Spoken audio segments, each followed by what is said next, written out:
আমার প্রিয় পাঠক পাঠিকারা, এই গল্পটির সিজন 1 আগে আপলোড দেওয়া হয়েছে। এখন সিজন 1 এবং 2 সম্পূর্ণ গল্পটি আপলোড দেওয়া হলো। যারা যারা সিজন 1 শুনে নিয়েছেন তারা একটু টেনে শুনে নেবেন, টাইম মেনশন করে দেওয়া আছে। ধন্যবাদ। আসসালামু আলাইকুম। চলুন গল্প শুরু করা যাক। কিরে, তুই এখনো এখানে বসে আছিস? বাসায় কাজগুলো কে করবে? না মা, গাছগুলোতে পানি দিয়েই কাজ করছি। তাড়াতাড়ি গিয়ে রান্না কর। তারপর স্বাধীন গাছগুলোতে আরও একটু পানি দিয়ে সেখান থেকে সোজা বাড়ির ভিতরে ঢুকে রান্না করতে লাগে। স্বাধীন রান্না করছিল, অমনি উপর থেকে স্বাধীনের ছোট বোন বলতে লাগে, কিরে, তোর রান্না এখনো শেষ হয় নাই? আমার কাপড় চোপড়গুলো কে ধুয়ে দিবে? রাতে আবার পার্টিতে যেতে হবে। রান্না করে জলদি জলদি আমার কাপড় চোপড়গুলো ধুয়ে দিবি। তোর যে জামা কাপড়গুলো ধুয়ে দিতে হবে সেগুলো বাইরে বের করে রাখ। কি, তুই আবারও আমাকে তুই করে বললি? তুই আমার ছোট বোন, তো আমি তোকে তুই করেই বলবো। বাট আমি তো তোকে আমার বড় ভাই হিসেবে মানি না। এরপর থেকে কখনো তুই আমাকে আমার নাম ধরে ডাকবি না, তুই করে বলবি না, পারলে আপু করে ডাকবি। কথাটা বলেই সামিয়া কিচেন রুম থেকে বেরিয়ে যায়।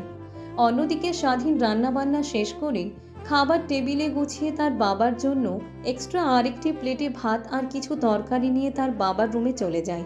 রুমে প্রবেশ করে দেখে তার বাবা শুয়ে আছে। তারপর স্বাধীন তার বাবাকে আধশোয়া করে তুলে খাবার খাওয়াতে লাগে আর বাবার সঙ্গে কথা বলতে লাগে। ও, আপনাদের তো আমাদের গল্পের নায়কের সঙ্গে পরিচয় করিয়ে দেওয়া হয়নি। আমাদের গল্পের নায়কের নাম স্বাধীন শেখ। বাংলাদেশের টপ 3 কোম্পানির মালিকের ছেলে। তার কোনো মূল্য নেই বাড়িতে, কারণ সে এখন এতিম। এতিম বললাম কেন জানেন? স্বাধীনের জন্মের 5 বছর পর তার মা মারা যায়। স্বাধীনকে দেখাশোনা করার জন্য স্বাধীনের বাবা দ্বিতীয়বারের মতো বিয়ে করে। প্রথম কয়েক বছর স্বাধীনের সঙ্গে স্বাধীনের সৎমা অনেক ভালো ব্যবহার করে, বাট যখন তাদের ঘর আলো করে তাদের পুত্র সন্তান হয়, তারপর থেকে স্বাধীনের সৎমা স্বাধীনকে দেখতে পারে না। শুধু অবহেলা আর লাঞ্ছনার শিকার হয় স্বাধীন। তার ছোট ভাইয়ের বয়স যখন দুই বছর, তখন একটা কার অ্যাক্সিডেন্টে বাবা প্যারালিস্ট হয়ে যায়। সেই থেকে হাঁটা চলাফেরা করতে পারে না, শুধু মৃত মানুষের মতো শুয়ে থাকে। অন্যের সাহায্য ছাড়া চলতে ফিরতে পারে না। ডাক্তার বলেছে এখন শুধুমাত্র আল্লাহ এনাকে বাঁচিয়ে রাখতে পারে। যদি ভাগ্যক্রমে আবার ওনার অর্গান চালু হয় তাহলে এটা মিরাকেল হবে। এদিকে স্বাধীন তার বাবাকে খাইয়ে রুম থেকে বেরিয়ে যায়। স্বাধীন তার বাবা রুম থেকে বেরিয়ে খাবার টেবিলের দিকে যেতে দেখে স্বাধীনের সৎমা ওর ছোট ভাই বোন খাবার খাচ্ছে। স্বাধীন ওদের কাছে যেতেই স্বাধীনের ছোট বোন বলতে লাগে, যা তো, তুই গিয়ে আমার কাপড় চোপড়গুলো এক্ষুনি ধুয়ে দিয়াই, শুকিয়ে গেলে পরে ইস্ত্রি করে দিবি। তারপর স্বাধীন প্লেটটা রেখে সোজা সামিয়ার রুমে গিয়ে কাপড় চোপড় নিয়ে ধুয়ে দিতে লাগে। তারপর ছাদে গিয়ে কাপড় চোপড়গুলো নেড়ে দিয়ে পুনরায় নিচে চলে আসে। অন্যদিকে খাবার খেয়ে স্বাধীনের সৎমা অফিসে চলে যায়। স্বাধীনের ছোট ভাই আর বোন দুজনেই কলেজে চলে যায়। এখন পুরো বাসাটা ফাঁকা। তারপর স্বাধীন খাবার টেবিলে বসে খাওয়া দাওয়া করে তার রুমে গিয়ে বই বের করে পড়তে লাগে। অন্যদিকে তোরা এতগুলো ছেলে হয়ে একটা ছেলের সঙ্গে পারলি না। আমি টাকা দিয়ে এগুলো কাদেরকে বুঝছি। 7 দিনের মধ্যে যদি ওই ছেলেটাকে ধরে আনতে না পারিস তাহলে তোদের কিন্তু শেষ করে ফেলবো। না বস, আমাদের প্রত্যেকটা ছেলেকে লাগিয়ে দিয়েছি, 7 দিনের আগেই ছেলেটাকে খুঁজে বের করব। আমার শত শত কোটি টাকার মালামাল সালার পুত 2 মিনিটে নষ্ট করে দিয়েছে। নিজেও জানে না কত বড় ভুল করেছে। ওকে যে কয় টুকরো করে করবো পেলে। অন্যদিকে স্বাধীনের পড়তে পড়তে দুপুর হয়ে যায়। তারপর তার রুম থেকে বেরিয়ে ছাদ থেকে তার বোনের কাপড় চোপড়গুলো নিয়ে আসে। ইস্ত্রি দিয়ে সুন্দর করে গুছিয়ে রেখে দেয়। তারপর কিচেন রুমে গিয়ে রান্না করতে লাগে। স্বাধীন কিচেন রুমে বসে রান্না করছিল, হঠাৎ কে যেন বাড়ির বাহিরে এসে দরজায় কড়া নাড়তে লাগে।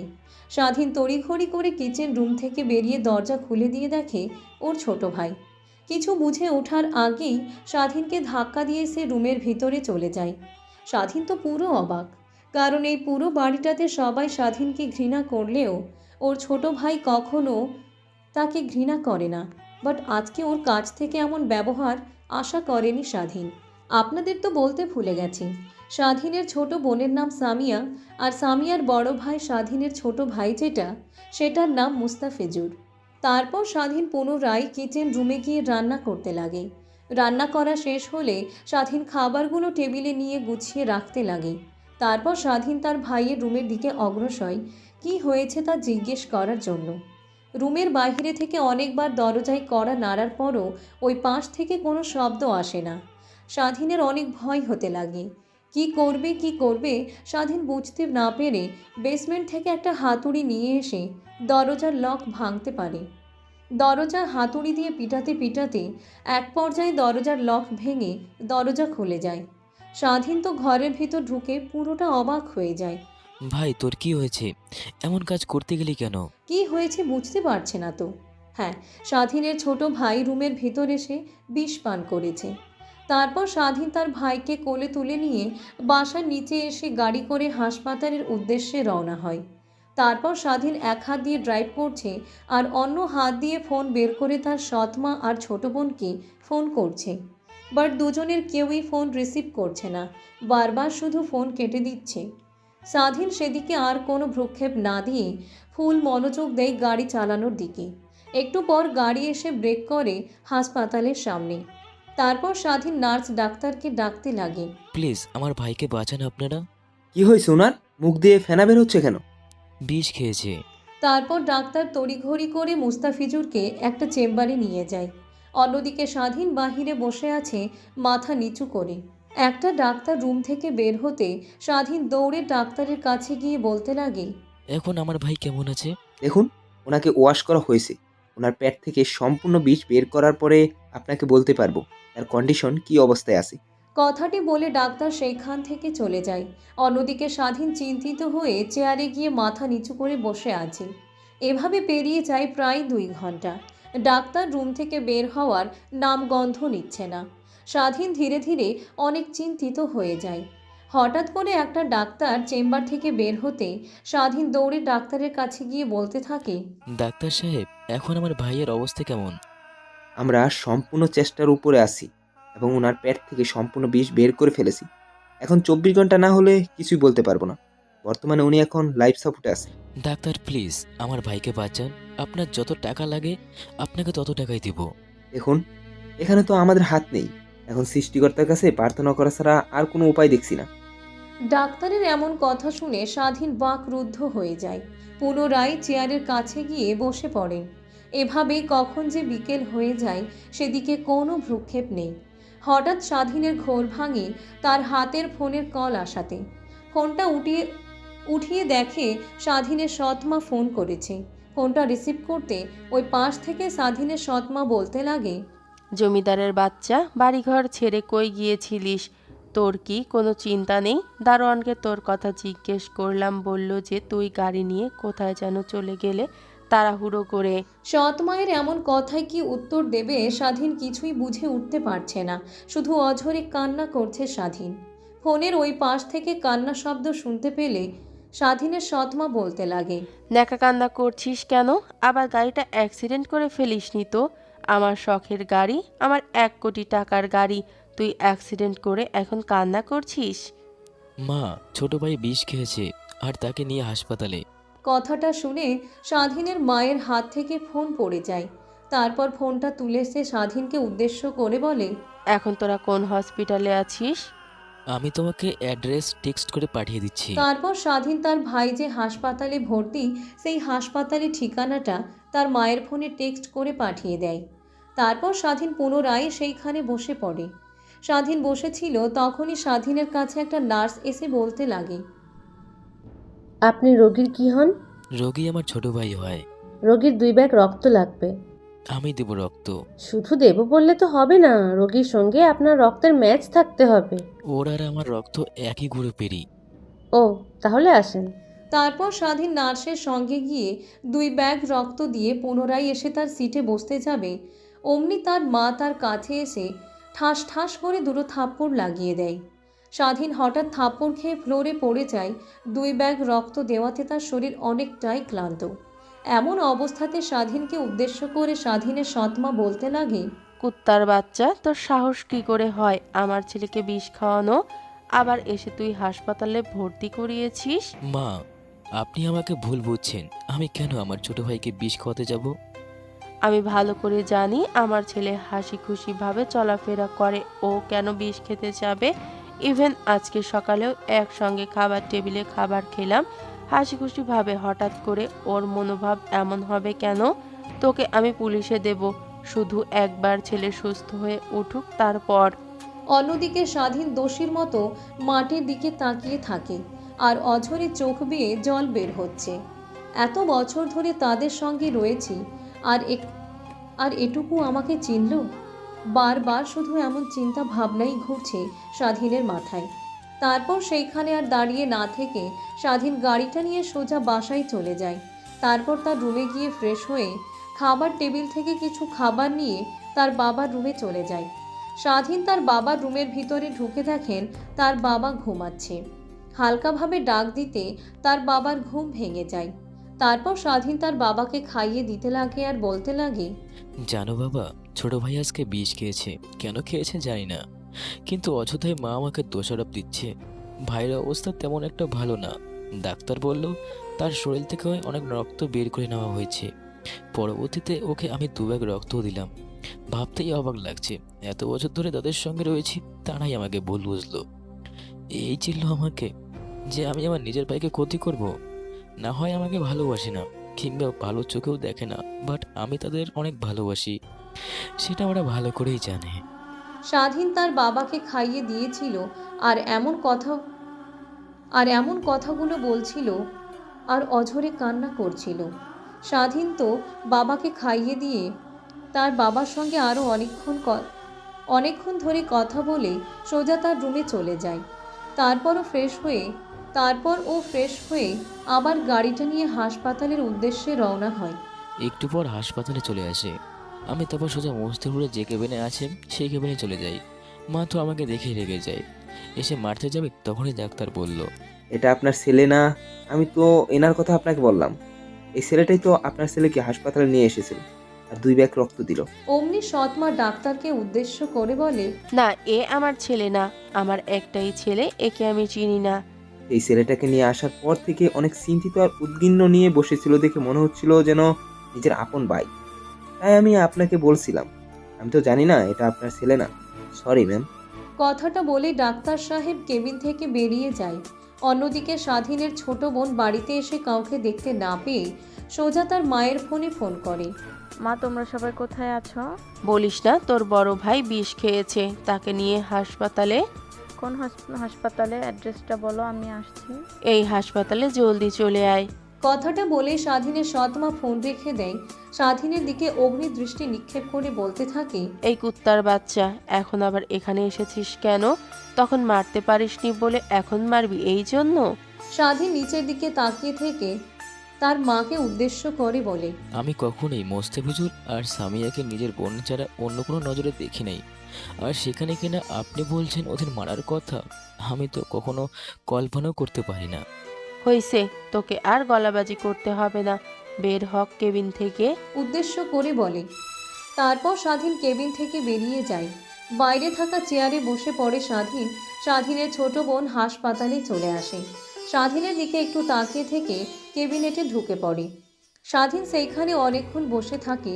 মোবাইলটা হাতে নিয়ে দেখে রাত 11টা বেজে গেছে।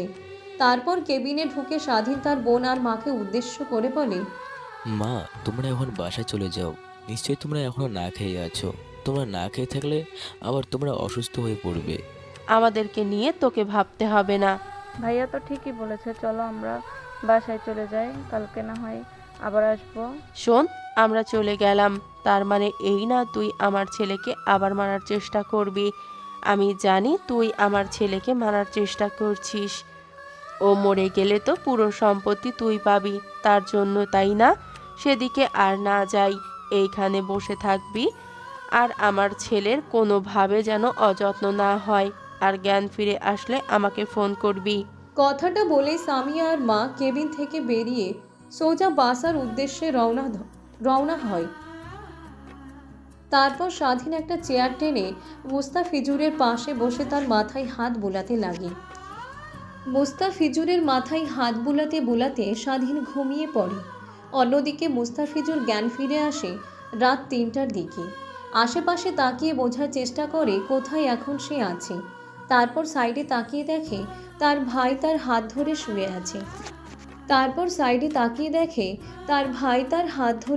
আছে। তার কাছ থেকে হাতটা সরাতে যাবে, তখনই স্বাধীনের ঘুম ভেঙে যায়। তারপর মুস্তাফিজুরকে উদ্দেশ্য করে স্বাধীন বলে, কিরে ভাই, তোর এখন কেমন লাগছে? না, এখন অনেক ভালো লাগছে। মুস্তাফিজুরের মুখ থেকে এমন কথা শুনে স্বাধীন স্বস্তির নিঃশ্বাস ফেলে। খারাপ লাগলে বল, ডাক্তারকে নিয়ে আসি। না, এখন আমি সম্পূর্ণ ঠিক আছি। তারপর প্রায় অনেকক্ষণ ধরে কেবিনের ভিতরে শূন্যস্থান নীরবতা বিরাজ করে। স্বাধীন একটা গম্ভীর নিঃশ্বাস ফেলে বলতে লাগে, আচ্ছা ভাই, বলবি তুই কেন এমন সিদ্ধান্ত নিতে গেলি? ভাইয়ের মুখ থেকে এমন কথা শুনে মুস্তাফিজুরের চোখ দিয়ে অঝরে পানি বের হচ্ছে। স্বাধীন বুঝতে পারছে যে মুস্তাফিজুরের সঙ্গে অনেক খারাপ কিছু হয়েছে, যার ফলে সে ভেঙে পড়ে এমন সিদ্ধান্ত নিয়েছিল। তারপর স্বাধীন মুস্তাফিজুরের হাত চেপে ধরে বলতে লাগে, তুই না আমার কাছে সব কথা খুলে বলিস, বল, কোনো সমস্যা নেই। স্বাধীনের এমন কথা শুনে মুস্তাফিজুর স্বস্তির নিঃশ্বাস ফেলে বলতে লাগে, ভাইয়া, একজনকে আমি অনেক ভালোবাসতাম। ধরতে গেলে আমি আমার নিজের জীবনের থেকেও বেশি। কিন্তু সে আমাকে ভালোবাসেনি, সে ভালোবেসেছে আমার টাকাকে। ও আমার কাছ থেকে অনেক টাকা নিত। সেমিস্টার ফিসের কথা বলে, মোবাইল কেনার কথা বলে আমি কখনো ওকে মানা করিনি। কিন্তু আজকে ওর বিয়ে ঠিক হয়েছে। দেখলাম অনেক হাসি খুশি ওকে ওর বিয়ের কথা বলতেও নাকচ করে। তারপর ওদের এঙ্গেজমেন্টের পিক দেখাতেই ও আমাকে উদ্দেশ্য করে বলে, শোনো, আমি তোমাকে কখনোই ভালোবাসিনি। আমি ভালোবেসেছি তোর টাকাকে। আর তোর মতো ছেলেকে বিয়ে করব আমি? তুই ভাবলি কি করে?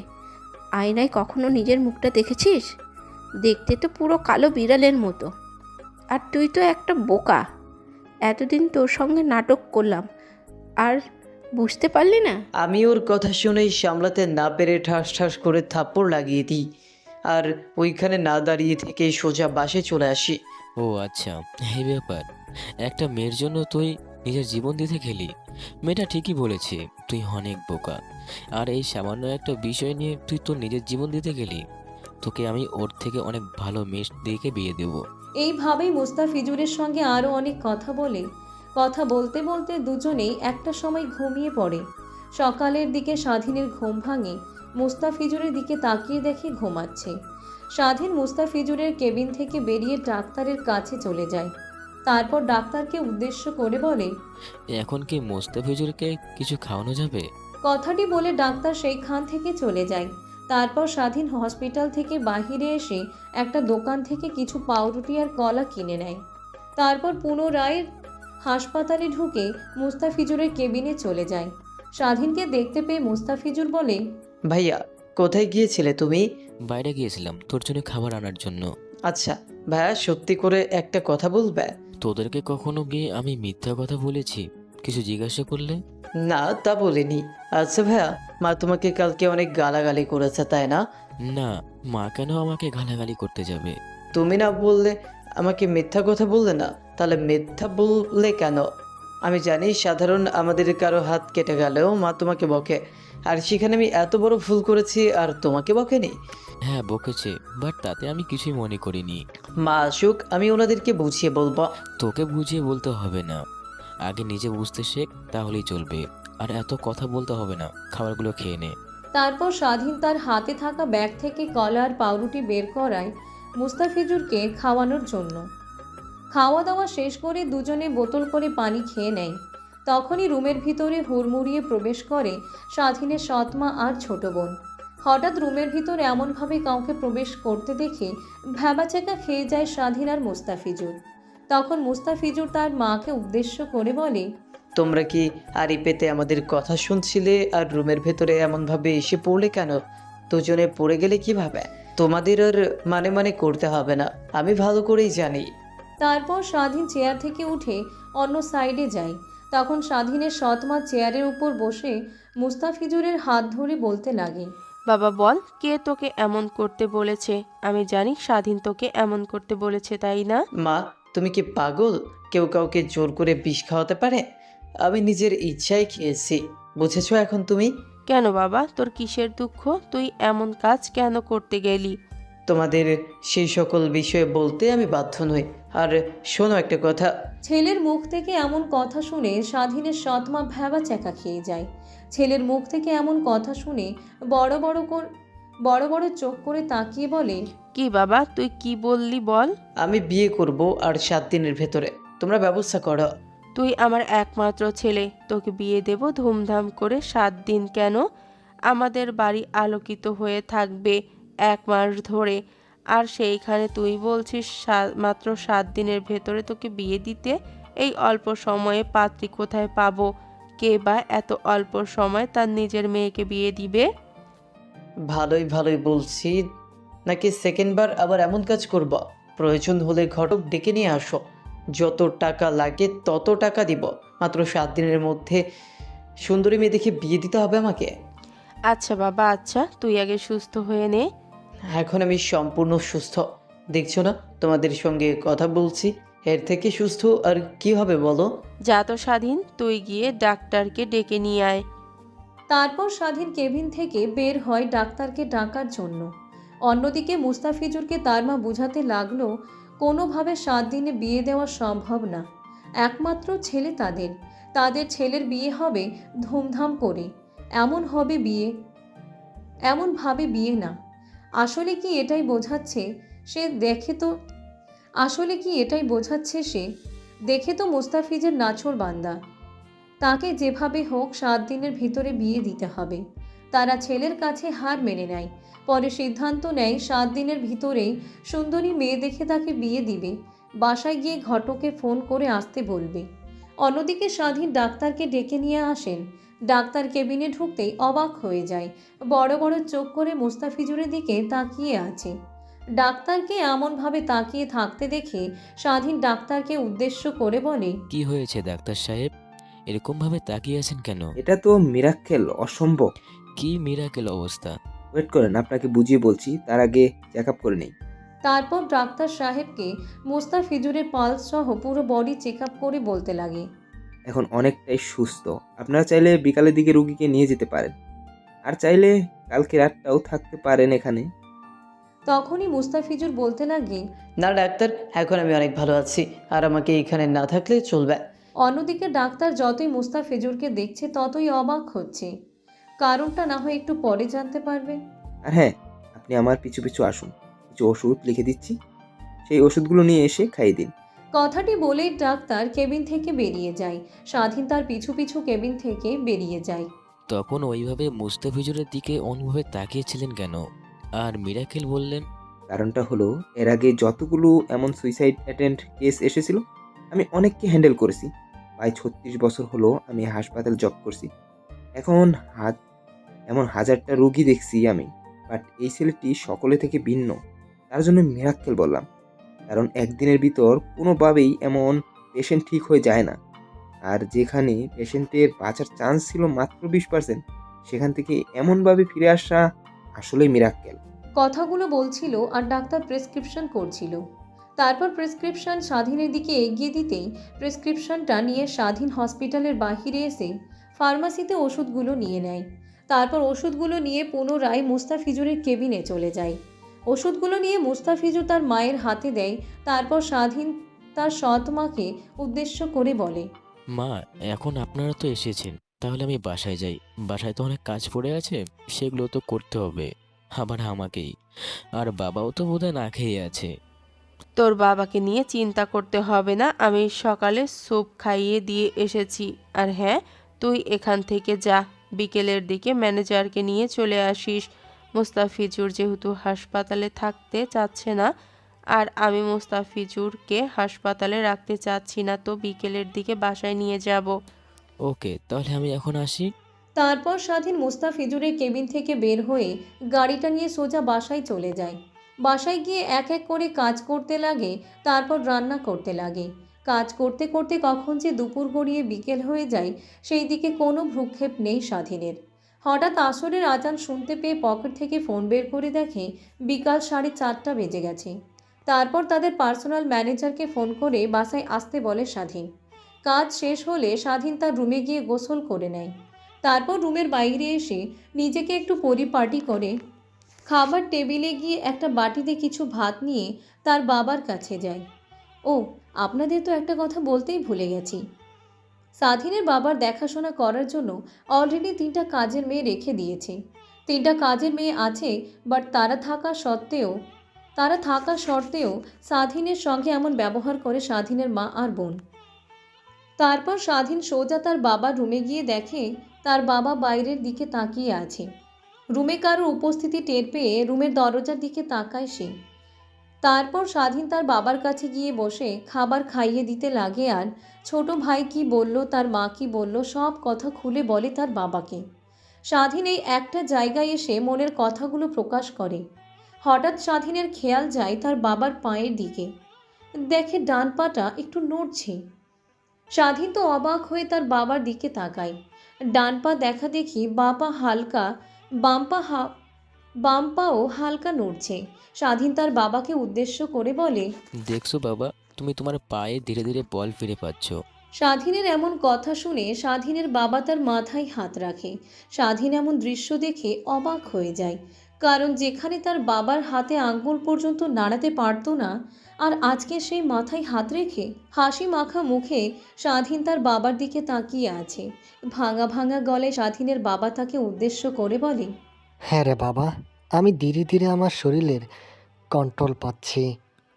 দেখ, তোর সঙ্গে এখন কথা বলতে পারছি। জানি না আদৌ হাঁটতে পারবো কি না। তারপর স্বাধীন তার বাবার সঙ্গে আরও কিছু কথা বলতে লাগে। একটু পর কে যেন এসে দরজায় কলিং বেল দেয়। স্বাধীন বুঝতে পারে যে তাদের পার্সোনাল ম্যানেজার চলে এসেছে। তারপর স্বাধীন তার বাবার কাছ থেকে বিদায় নিয়ে তারপর রুম থেকে বেরিয়ে যায়। দরজা খুলে ম্যানেজারকে ওয়েটিং রুমের বসার জন্য বলে। তারপর স্বাধীন তার রুমে গিয়ে ফ্রেশ হয়ে ম্যানেজারকে নিয়ে হসপিটালের উদ্দেশ্যে বেরিয়ে পড়ে। গাড়ি চলছে তার আপন গতিতে। অন্যদিকে আমি জানতাম তোরা কখনোই ওকে খুঁজে পাবি না, আমাকে বাংলাদেশ আসতে হবে। বস, আমরা তো প্রাণপণ লাগিয়ে চেষ্টা করেছি। আপনি নিজেও জানেন না যে আমাদের যতগুলো ছেলেপেলে ছিল সবাইকে লাগিয়ে দিয়েছি ওর খোঁজ নেওয়ার জন্য। জানি না শালা কোন গর্তে লুকিয়ে আছে। একবার যদি পাই আমাদের তো খোঁজানোর স্বাদ আগে মেটাবই, তারপরে অন্য কিছু। শুধু বড় বড় কথা, কাজের বেলায় কিছু না। সামনের মাসের 15 তারিখে আমি দেশে ফিরছি। স্বাধীন মন দিয়ে গাড়ি চালাচ্ছিল, হঠাৎ তার ফোনে কেউ একজন ফোন করে। নাম্বারটা দেখে স্বাধীন অবাক হয়ে যায়। প্রথম একবার ফোন কেটে দেয়, দ্বিতীয়বারও ফোন কেটে দেয়, তৃতীয়বারের বার ফোন রিসিভ করে স্বাধীন। ওই পাশ থেকে একটা ছেলে বলতে লাগে, শোন, এতদিন আমরা যার অপেক্ষায় ছিলাম অবশেষে সেই বাংলাদেশে ফিরছে। মানে কি বলতে চাচ্ছিস তুই? আমি কিছুই বুঝি না। শোন, এই ইমরান খান বাংলাদেশে আসছে 15 তারিখে। আমি ইমরান খানের প্রত্যেকটা ছেলেপেলের ফোন ট্র্যাক করছিলাম, তখনই এমন খবর শুনতে পাই আমি। আজকে একের পর এক ভালো খবর শুনতে পাচ্ছি। আজকে আমার লাইফের সুন্দর একটা দিন। কথাগুলো বলছিল আর এক হাত দিয়ে ফোন চালাচ্ছিল। হঠাৎ স্বাধীনের গাড়িতে কেউ একজন ঢিল মারে। তৎক্ষণাৎ স্বাধীন ফোন রেখে দিয়ে গাড়িটা ব্রেক করে। গাড়ি থেকে বের হয়ে দেখে অনেকগুলো মেয়ে একটা হন্ডার উপর দাঁড়িয়ে আছে। আর এই রাস্তা দিয়ে যতগুলো প্রাইভেট কার আসছে সেগুলোকে ঢিল দিচ্ছে। তারপর স্বাধীন তাদের দিকে এগিয়ে গিয়ে বলতে লাগে, কি হচ্ছে এগুলো? রাস্তার মাঝে এমন গুন্ডামি করছেন কেন? জানেন আমার বাড়িতে কত বড় ক্ষতি করে ফেলেছেন? মেয়েটা স্বাধীনের দিকে কিছুক্ষণ তাকিয়ে থেকে বলতে লাগে, দেখতে তো পুরোই নায়কের মতো। ভেবেছি তুই বোধহয় এই গাড়ির মালিক, তা তুই ড্রাইভার আগে জানি নাই তো। এই মাহি, ওকে কিছু টাকা দিয়ে ক্লাসটা সরিয়ে নেবে। আসলে আপনারা যা ভাবছেন তা না, শুধুমাত্র লুকিং গ্লাস ভেঙে গেছে। তারপর স্বাধীনের মুখের উপর অনেকগুলো টাকা ছুঁড়ে মারে পপি। টাকা পেয়েছিস? যা এখন এখান থেকে। তারপর স্বাধীন মাটি থেকে টাকাগুলো কুড়িয়ে পুনরায় পপির দিকে ছুঁড়ে মারে। এই নে তোর টাকা। আর কি যেন বললি? আমি ড্রাইভার না, আমি এই গাড়ির মালিক। এই রাস্তার মাঝে এমন করছিস, অনেক ভালো লাগছে তোদেরকে, তাই না? তোরাই হলি মেয়ে জাতির নামে কলঙ্ক। যেই মেয়েদের জাতিদের আমরা সবসময় সম্মান করি, তোদের মতো কিছু মেয়েদের জন্য সেই জাতির নামটা ধীরে ধীরে নিচু হচ্ছে। ছেলেদের মতো প্যান্ট শার্ট পরে আছিস, লজ্জা করে না তোদের? আর এমন কাজ করেছিস, সবাই মিলে হাসাহাসি করছিস, অনেক ভালো লাগছে তাই না তোদের? কথাগুলো একদমই বলেই সেখান থেকে চলে যায় স্বাধীন। পিছন থেকে মেয়েগুলো অনেকবার ডাকাডাকি করে, বাট স্বাধীন সেই মেয়েগুলোর দিকে কোনো কর্ণপাত না দিয়ে হেঁটে চলেছে তার গাড়ির দিকে। তারপর গাড়িতে উঠে পুনরায় স্টার্ট দিয়ে যেতে লাগে হাসপাতালের উদ্দেশ্যে। পাশের সিটে বসে থাকা ম্যানেজার স্বাধীনকে উদ্দেশ্য করে বলে, আরে বাবা, তুমি শুধু এই মেয়েগুলোর সঙ্গে লাগতে গেলে কেন? তুমি জানো না এই মেয়েটা হচ্ছে আমাদের এই শহরের নামক গ্যাংস্টার বা গুন্ডা, যাই বলো, মুরগি সালামের ছোট বোন। তো কি হয়েছে আঙ্কেল, তাই বলে চুপচাপ হয়ে থাকবো? তুমি ওকে যে কথাগুলো বলেছ ভাবছো ও শুধরে যাবে? সম্পূর্ণ ভুল। আরও বেশি করে মেয়েগুলো অনেকের সঙ্গে এমন কাজ করবে।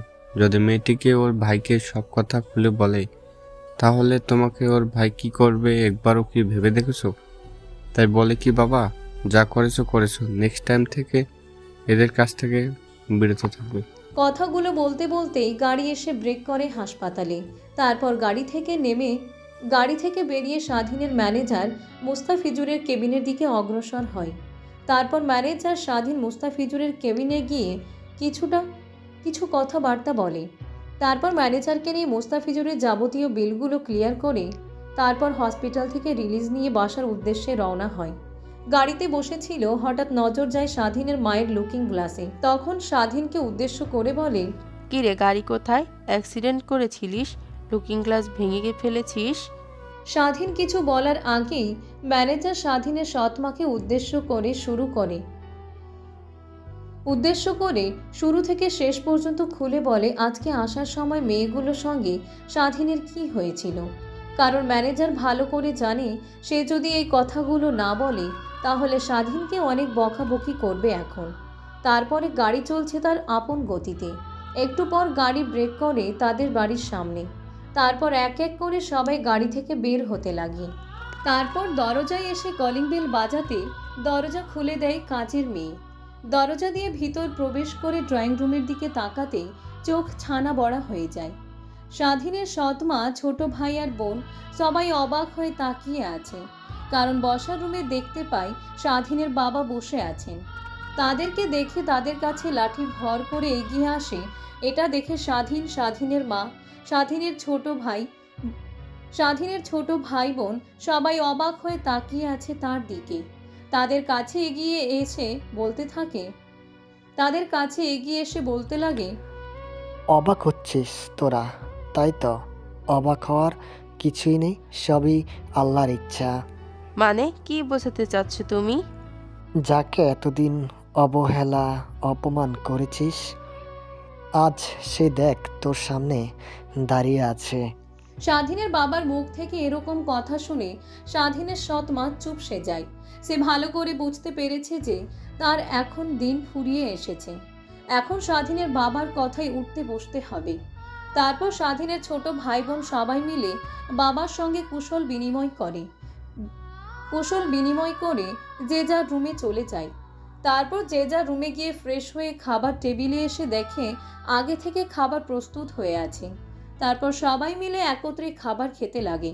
তখনই স্বাধীনের বাবা বলতে লাগে, আজ কত বছর পর সবাই একত্র মিলে খাবার খাচ্ছি। কখনো কল্পনাও করতে পারিনি কখনো তোদের সাথে এমনভাবে কথা বলবো, একসঙ্গে খাবার খেতে পারবো। ভেবেছি ঘরে থাকতে থাকতে একসময় মৃত্যুর কোলে ঢলে পড়বো। কথাগুলো বলছিল আর অঝরে কান্না করছিল স্বাধীনের বাবা। তারপর এক এক করে সবাই খাবার শেষ করে বসার রুমে বসে আড্ডা দিতে লাগে। তখনই সামিয়া সকলকে উদ্দেশ্য করে বলে, অনেক তো আড্ডা হলো, এখন ভাইয়ার বউ খুঁজতে হবে। মা, তুমি ঘটককে ফোন দিয়ে বলো এক্ষুনি আসতে। তারপর স্বাধীনের সৎমা ফোন বের করে ঘটককে ফোন করে আসতে বলে। তারপর পুনরায় সবাই মিলে আড্ডা দিতে লাগে। তখনই স্বাধীনের ফোনে কেউ একজন ফোন করে। নাম্বারটা দেখে স্বাধীন বসার রুম থেকে উঠে ছাদের দিকে চলে যায়। ফোন রিসিভ করে স্বাধীন বলতে লাগে, কিরে, তোদের কেন বারবার করে বলেছি কখনো আমাকে এমনভাবে ফোন করবি না, আজকে কেন ফোন করলি? ভাই ফোন করেছে। কি আর সাদে, আজকে আরও একটা বড় দুঃসংবাদ আছে। আমেরিকা থেকে ইমরান খানের শোনা গেছে ওরা নাকি পারমাণবিক অস্ত্র বানানোর জন্য নিউক্লিয়াস কিনে আনছে আমেরিকান কাছ থেকে। তারা সাধারণ বোমা বানিয়ে দেশের শত শত প্রাণ নষ্ট করে দিয়েছে। জানি না ওরা নিউক্লিয়ারের বোম তৈরি করলে এই বাংলাদেশের কি অবস্থা করবে। ওদেরকে যেভাবেই হোক আটকাতে হবে। আর ওদের কার্গো শিপ কখন এসে বন্দরে পৌঁছাবে? ভাই, গোপন সূত্রে খবর পেয়েছি যে একটা কার্গো শিপটা চট্টগ্রামে এসে পৌঁছেছে রাত্রি 3টার দিকে। আর আপনি তো কোনোভাবে ঢাকা থেকে চট্টগ্রামে এই অল্প সময়ের মধ্যে আসতে পারবেন না। সৌরভের এমন কথা শুনে স্বাধীন মুচকি হেসে বলতে লাগে, তোর আমার শান্ত শিষ্ট চেহারার পিছনে যে ভয়ঙ্কর রূপটা লুকিয়ে আছে তা কখনোই দেখিসনি। 3টা তাদের শিফট আসবে, তাই তো দেখবি যে আমি দুটোর দিকেই পিছনে গেছি। ওকে ভাই, তাহলে আমরা কিন্তু আপনার আশায় অপেক্ষায় থাকবো। ফোনটা কেটে স্বাধীন পেছনের দিকে ফিরতেই অবাক হয়ে যায়। চমকে উঠে থতমত খেয়ে বলতে লাগে, কি রে ভাই, তুই এখানে? না মানে, তুমি একটা ফোন পেয়ে তড়িঘড়ি করে উঠে আসলে, তাই ভাবলাম কোনো ব্যাড নিউজ আছে কিনা, তার জন্য উঠে আসলাম। কি হয়েছে ভাইয়া? তোমাকে তো চিন্তিত দেখাচ্ছে কেন? কিছু না, তুই তো জানিস আমি লুকিয়ে লুকিয়ে কলেজ পড়ি। একটা ফ্রেন্ড ফোন করেছিল, ওরা বলল কালকে নাকি ওরা চট্টগ্রামে ঘুরতে যাবে। আমাকেও যেতে বললো, বাট কী হবে, মাকে বললেন মাকে না বলেই চলে যাব।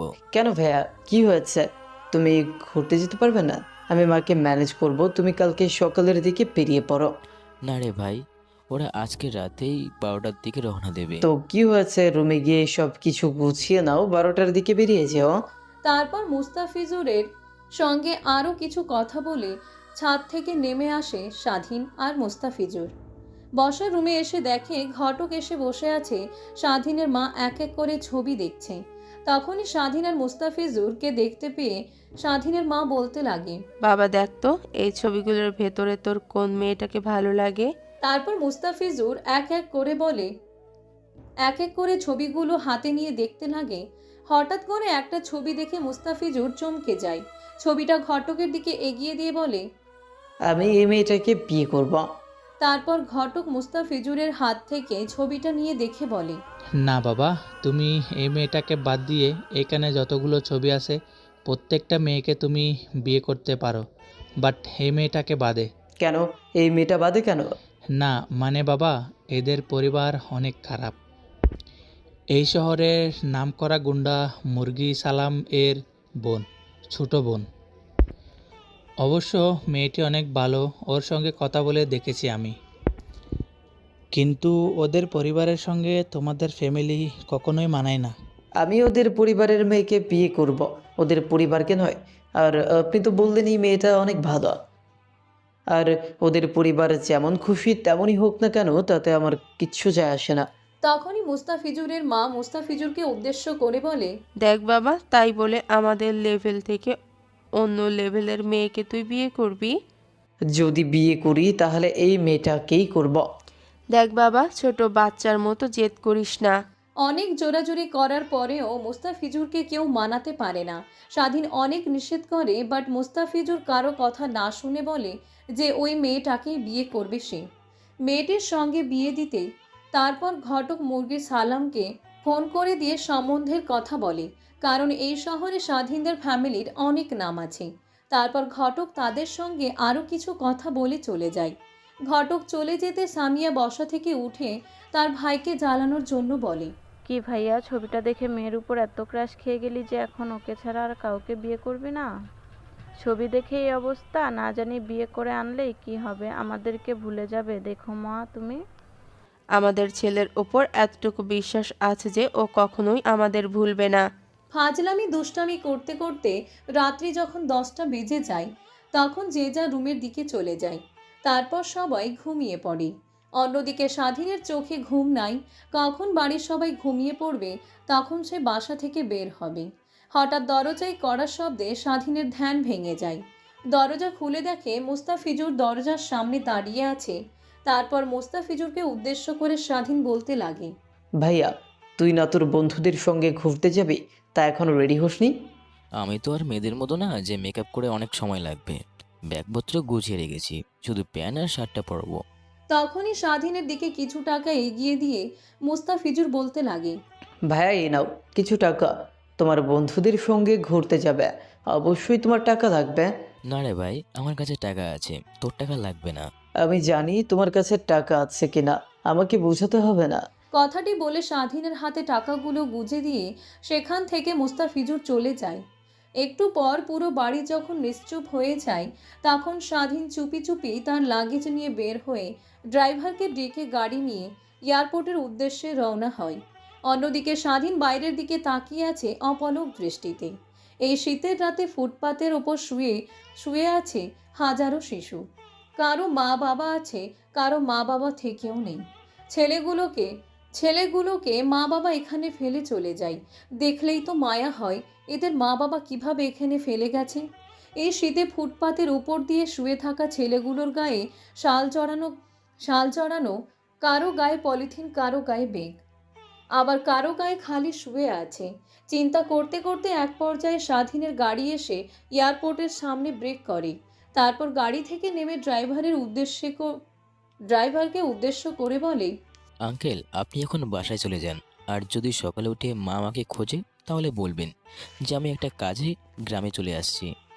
কথাটা শুনে ড্রাইভার গাড়ি নিয়ে চলে যায়। অন্যদিকে স্বাধীন এয়ারপোর্টের ভিতরে ঢুকে পড়ে।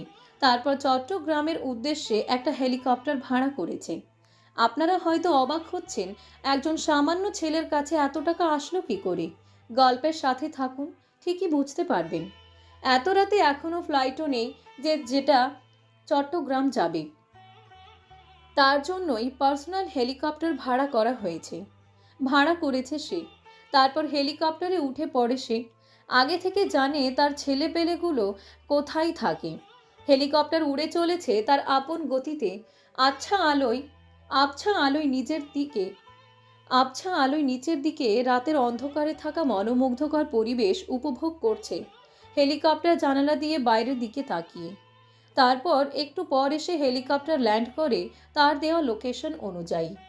অন্যদিকে গোডাউন থেকে এক এক করে ছেলে বের হয়ে হেলিকপ্টারের চারিদিকে ঘেরাও করে আর বন্দুক তাক করে আছে। অন্যদিকে হেলিকপ্টার পাইলট তো অবাক হয়ে বড় বড় চোখ করে বাইরের দিকে তাকিয়ে স্বাধীনকে উদ্দেশ্য করে বলে, স্যার, আমাদের এখানে নামা উচিত হবে। কেন, কি হয়েছে? স্যার, নিচের দিকে তাকিয়ে দেখুন, বন্দুক তাক করে রয়েছে হেলিকপ্টারের দিকে। তুমি ভয় পেও না, ওরা গুলি করবে না। তুমি নির্ভয়ে হেলিকপ্টার ল্যান্ড করো, ওরা আমার ভাই ব্রাদারের কিচ্ছু করবে না। স্বাধীনের কথায় স্বস্তির নিঃশ্বাস ফেলে হেলিকপ্টার ল্যান্ড করে সে। তারপর স্বাধীন গেট খুলে বাহিরে বের হতে সবাই বন্দুক নামিয়ে নেয়। ছেলেগুলোর মধ্যে থেকে একটা ছেলে এসে বলতে লাগে, আমি তো কখনো বিশ্বাস করিনি যে আপনি চলে আসবেন। আমরা সবাই একাই প্রস্তুতি নিচ্ছি মিশনে যাওয়ার। আপনি বলেছিলেন যে আসবেন, আমরা অনেক চিন্তায় রয়েছিলাম, বাট বিশ্বাস ছিল আসবেন, দেখে এসে পড়লেন। আমি একবার কথা দিই, যেভাবেই হোক আমি আসবো। কথাগুলো বলেই গোডাউন ঘরের ভেতরে প্রবেশ করে তারা। অন্যদিকে হেলিকপ্টার চলে যায়। তারপর স্বাধীন সৌরভের সঙ্গে আর কিছু ছেলেপেলের সঙ্গে কিভাবে কি করবে সেগুলো নিয়ে ডিসকাস করতে লাগে। তাদের মধ্যে থেকে হঠাৎ করে একটা ছেলে বলতে লাগে, ভাই, ওদের কাছে যদি হাই পাওয়ারের কোনো অস্ত্র থাকে তাহলে তো আমরা নিমিষে শেষ হয়ে যাব। তোমরা তা নিয়ে কোনো টেনশন করো না, কারণ নিউক্লিয়ার যারা বহন করে তাদের সঙ্গে কখনোই কোনো ভারী অস্ত্র থাকে না, সাধারণ বন্দুক থাকে। তাও জানলে অবাক হবে, বিনা প্রয়োজনে বন্দুক চালানো নিষেধ। নিউক্লিয়ার একটা ভয়ঙ্কর পদার্থ। তারপর স্বাধীন ছেলেগুলোকে আরও ভালোভাবে বুঝিয়ে দিতে লাগে কি দিয়ে কি করতে হবে। স্বাধীন তার ছেলেপেলেদেরকে বোঝাতে বোঝাতে রাত 2টা বেজে যায়। তারপর তারা গোডাউন ঘর থেকে বের হয়ে গাড়ি নিয়ে বন্দরের উদ্দেশ্যে রওনা হয়। তারপর লুকিয়ে লুকিয়ে সবাই বন্দরে প্রবেশ করে। স্বাধীনের প্ল্যান অনুযায়ী যে যার জায়গায় গিয়ে লুকিয়ে পড়ে। অনেকক্ষণ পর একটা কার্গো শিপ আসে বন্দরে। কার্গো শিপ এসে বন্দরে দাঁড়াতে কালো পোশাক পরে অনেকগুলো ছেলে শিপের ভিতরে ঢুকে পড়ে। তারপর এক এক করে 3টা কন্টেনার গাড়িতে লোড করে। স্বাধীনের বুঝতে সময় লাগে যে কোন কন্টেনারে তারা পারমাণবিক নিউক্লিয়াস আনছে। পরে প্রত্যেকটা ছেলেকে উদ্দেশ্য করে স্বাধীনের কাছে থাকা ওয়াকি টকিটা চালু করে বলে, ওরা ভাবছে আমাদের ভুল বুঝিয়ে অন্যদিকে নিয়ে যাবে, তাই কিছু ছেলে 3টা ট্রাকে ফলো করো, আর ট্রাকটা আমাদের দখলে নিয়ে নাও। একটু পর ট্রাকটা বন্দর থেকে বেরিয়ে যায়। অন্যদিকে স্বাধীনের ছেলেপেলে ট্রাকে উদ্দেশ্য করে রওনা হয়। অনেকক্ষণ সময় হওয়ার পরে আরও একটা কন্টেইনার আসে। কন্টেনার চারপাশে অনেকগুলো কালো পোশাক পরে অস্ত্র হাতে নিয়ে মানুষ দাঁড়িয়ে আছে। স্বাধীনের আর বোঝার বাকি রইল না যে এইটাতে পারমাণবিক নিউক্লিয়াস আছে। তারপর প্রত্যেকটা ছেলেদেরকে বলে, যে যার পজিশন নিয়ে নাও। তারপর যে যার পজিশন নিয়ে নেয়। কন্টেনার ট্রাকে লোড করে যেই সেখান থেকে বের হতে যাবে, অমনি চারিদিক থেকে সেইখানে থাকা কালো পোশাক পরা ছেলেদের উপর গুলি চলতে থাকে। বন্দুকগুলোতে সাইলেন্সার লাগানো থাকার কারণে কোন দিক থেকে গুলি হচ্ছে কেউ টের পাচ্ছে না। মিনিটেই সেইখানে থাকা প্রায় 100 জনের মতো ছেলে সেইখানে তাদের নিথর দেহ লুটিয়ে পড়ে। তখনই ওয়াকি টকি অন্য পাশ থেকে উত্তর আসে, বস, আমরা 3টা ট্রাক আমাদের কবজায় নিয়ে ফেলেছি। কন্টেনারগুলো খুলে দেখি সম্পূর্ণ ফাঁকা, শুধু একটা কন্টেনারে কিছু ফলমূল আছে।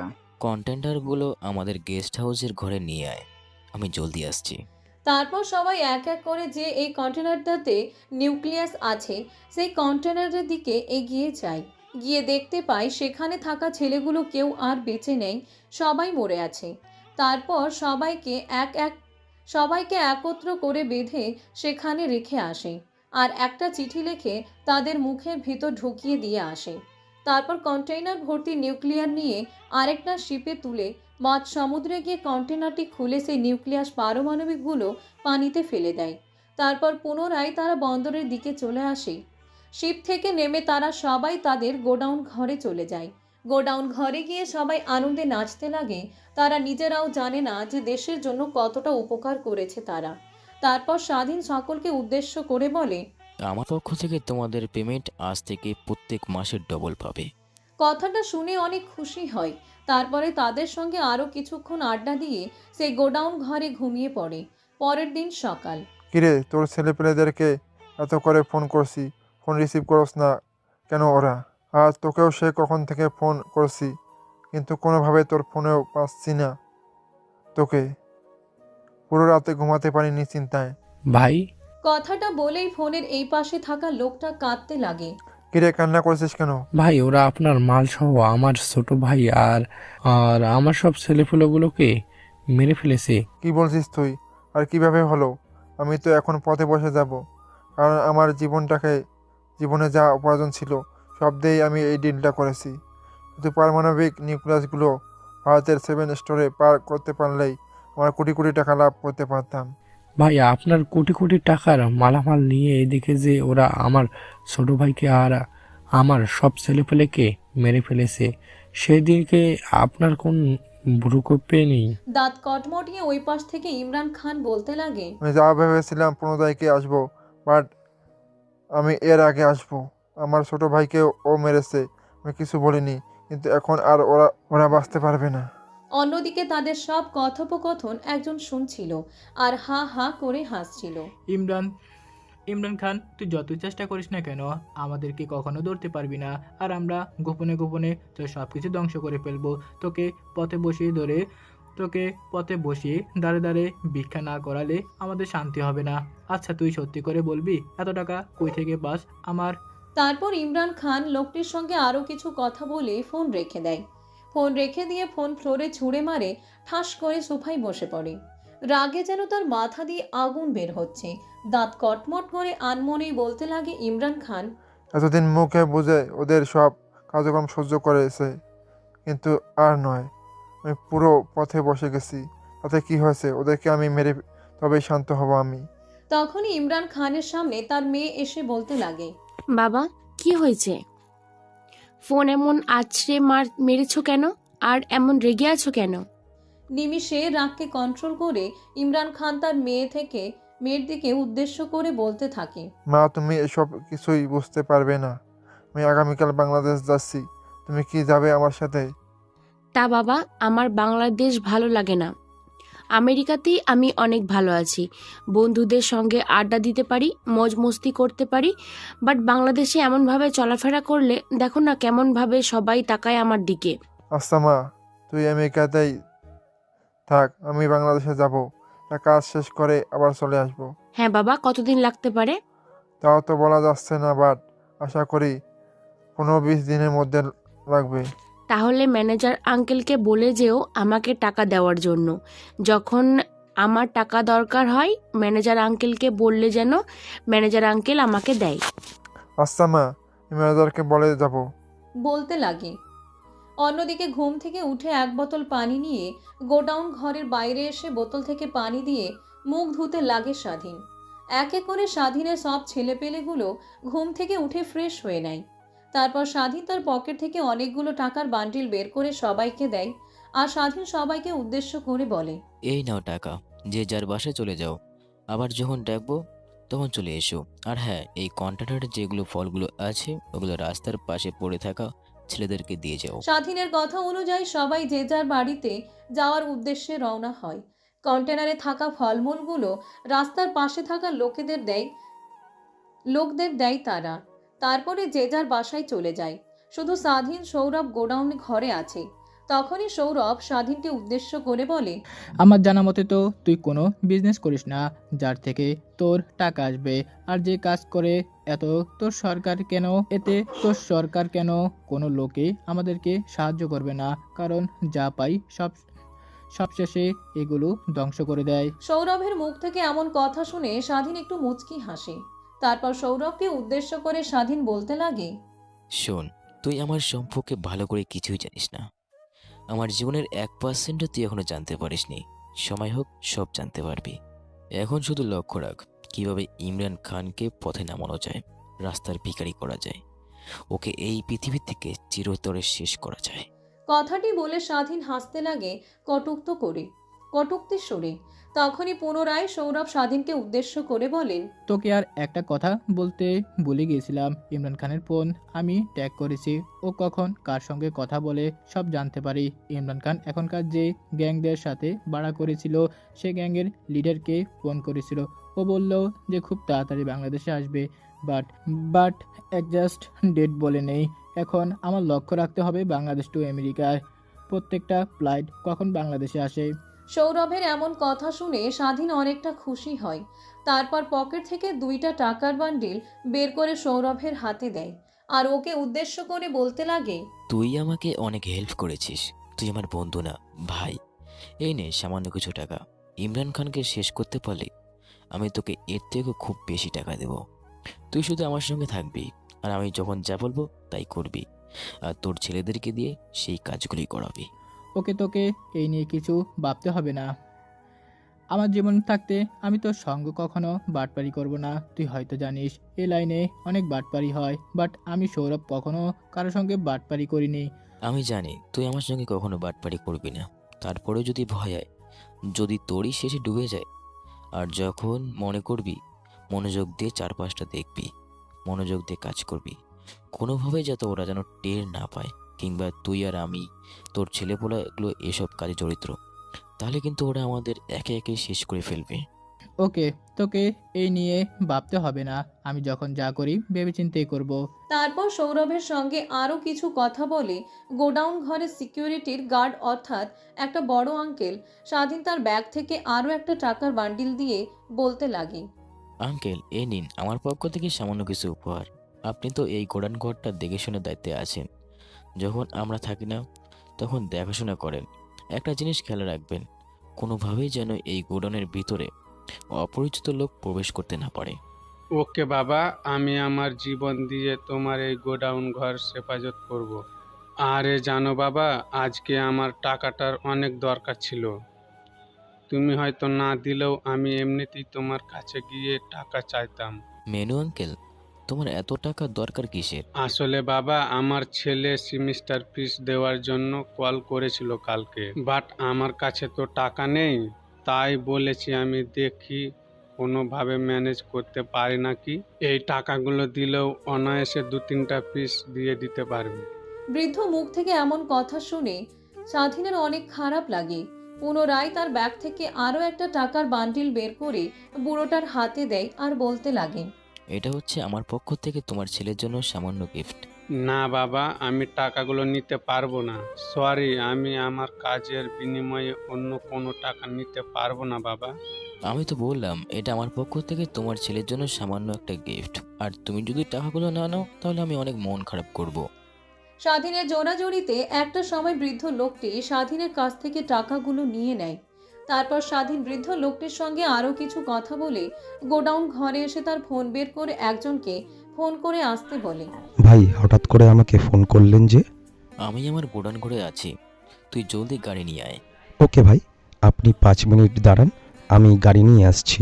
স্বাধীন সেইখানে 5 মিনিট অপেক্ষা করতে লাগে গাড়ি আসার জন্য। একটু পর স্বাধীনের সামনে একটা রোলস কার এসে ব্রেক করে। তারপর স্বাধীন দরজা খুলে গাড়িতে প্রবেশ করে। কিরে, কেমন কাটছে তোর দিনকাল?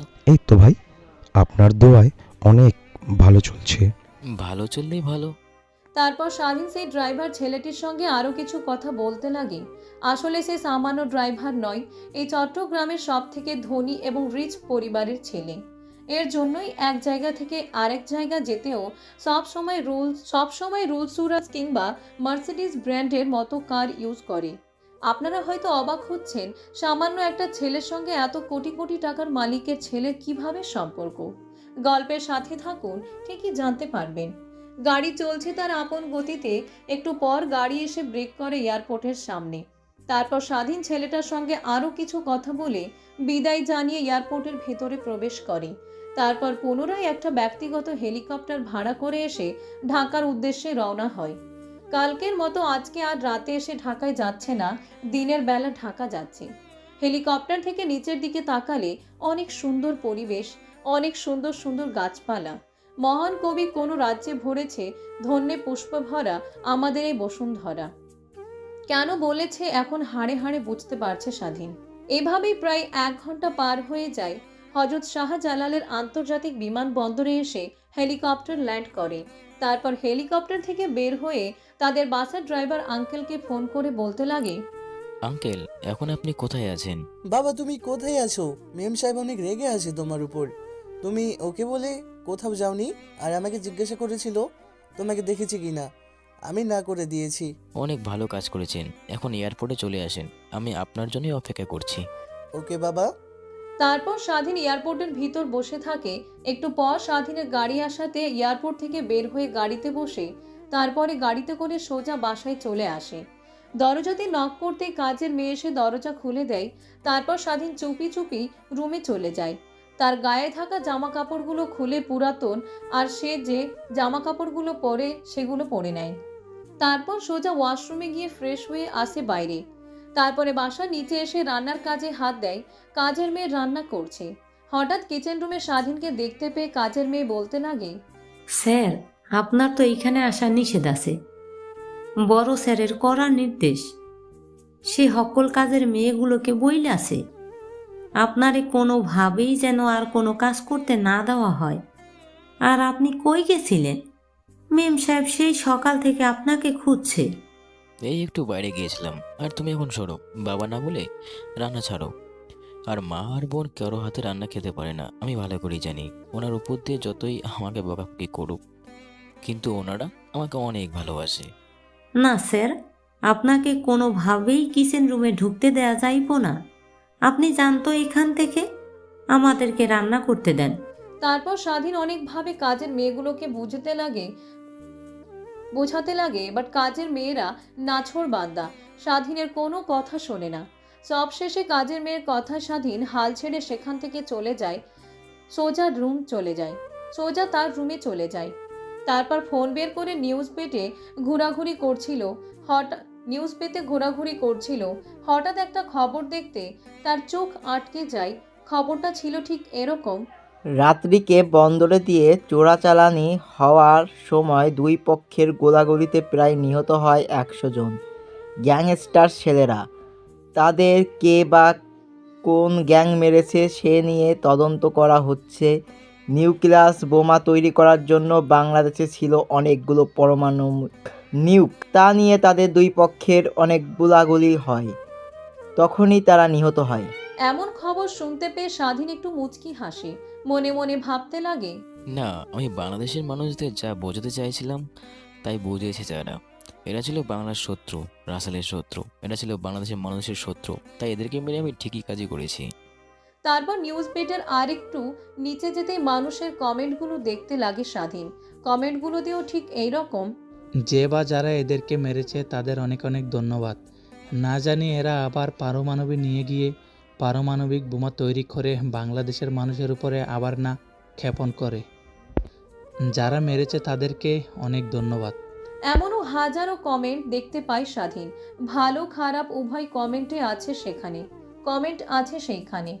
তারপর স্বাধীন ফোনটা সাইডে রেখে ঘুমিয়ে যায়, কারণ পুরো রাতটাই তার জাগা সকালে অল্প কিছুক্ষণ ঘুমিয়েছিল সে, তাই অনেক ক্লান্ত।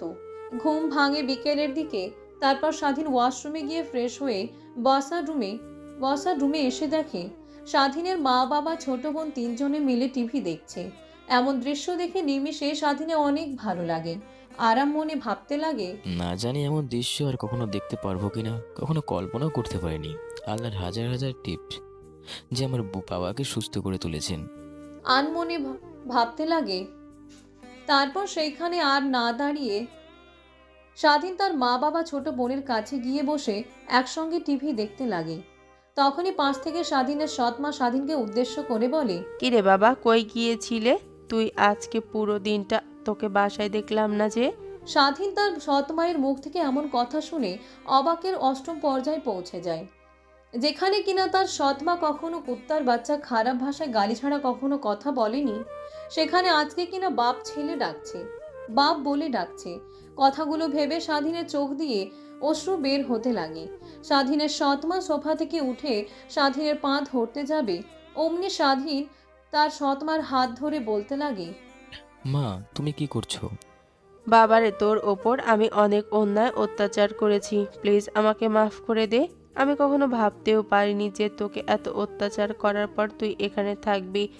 শুধু ভাবতাম তুই থাকলে আমাদের সম্পত্তির ভাগ দিতে হবে, কিন্তু এইটুকু বুঝতাম না যে তুইও তোর বাবার ছেলে। প্লিজ বাবা, তুই আমাকে মাফ করে দে। মা এমন ভাবে বলো না, তুমি তোমার নিজের ভুল বুঝতে পারছো, এটাই আমার কাছে অনেক। তারপর স্বাধীন তার মায়ের সঙ্গে আরো অনেক কথা বলতে লাগে।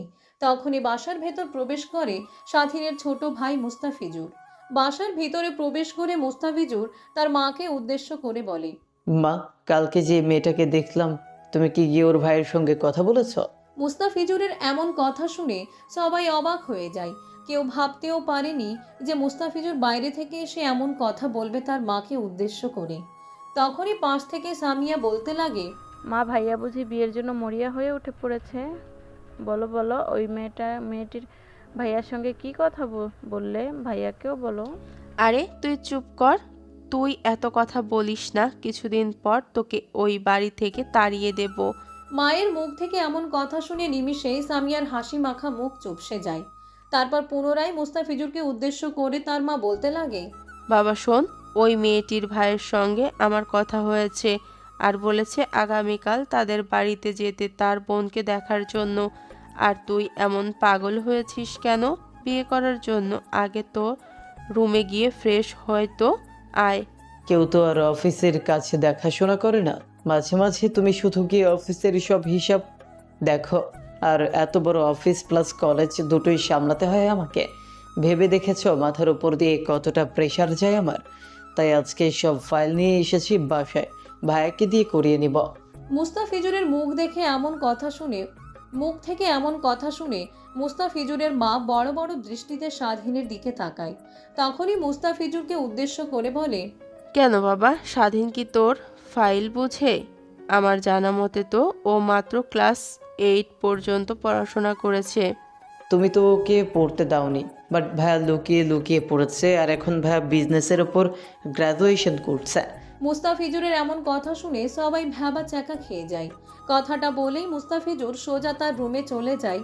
অন্যদিকে সবাই স্বাধীনের দিকে বড় বড় দৃষ্টিতে তাকিয়ে আছে। তখনই পিছন থেকে কাজের মেয়ে বলতে লাগে, ম্যাডাম, আপনাদের জন্য খাবার রেডি করেছি, এসে খেয়ে নিন। তারপর সবাই এক এক করে খাবার টেবিলে গিয়ে বসে পড়ে। শুধু মুস্তাফিজুরের আসার অপেক্ষা করতে লাগে তারা। একটু পর মুস্তাফিজুর চলে আসে। তারপর সবাই একত্রে খাবার খেতে লাগে। খাবার খাওয়া শেষ করে সবাই আবার বসার রুমে বসে টিভি দেখতে লাগে। তখনই মুস্তাফিজুর তার রুমে গিয়ে কিছু ফাইল নিয়ে এসে স্বাধীনের হাতে দেয় আর বলে, ভাইয়া এই 3টা ফাইল নাও আর আজকে রাতের ভেতরে কমপ্লিট করে দিও। ওকে, আমি আজকে রাতেই ফাইলগুলো কমপ্লিট করে দিচ্ছি। তারপর স্বাধীন ফাইলগুলো নিয়ে বসার রুমে কোনায় গিয়ে ল্যাপটপে ফাইলগুলো কমপ্লিট করতে লাগে। এভাবে কেটে যায় প্রায় 2 ঘন্টা। স্বাধীনের কাজও শেষ। পুনরায় মুস্তাফিজুরের কাছে এসে ফাইলগুলো এগিয়ে দিয়ে বলতে লাগে, মাত্র 2 ঘন্টা করতে লাগবে ফাইলগুলো, আর এমন ভঙ্গিমা করলো যে আজকে পুরো রাতই লাগবে।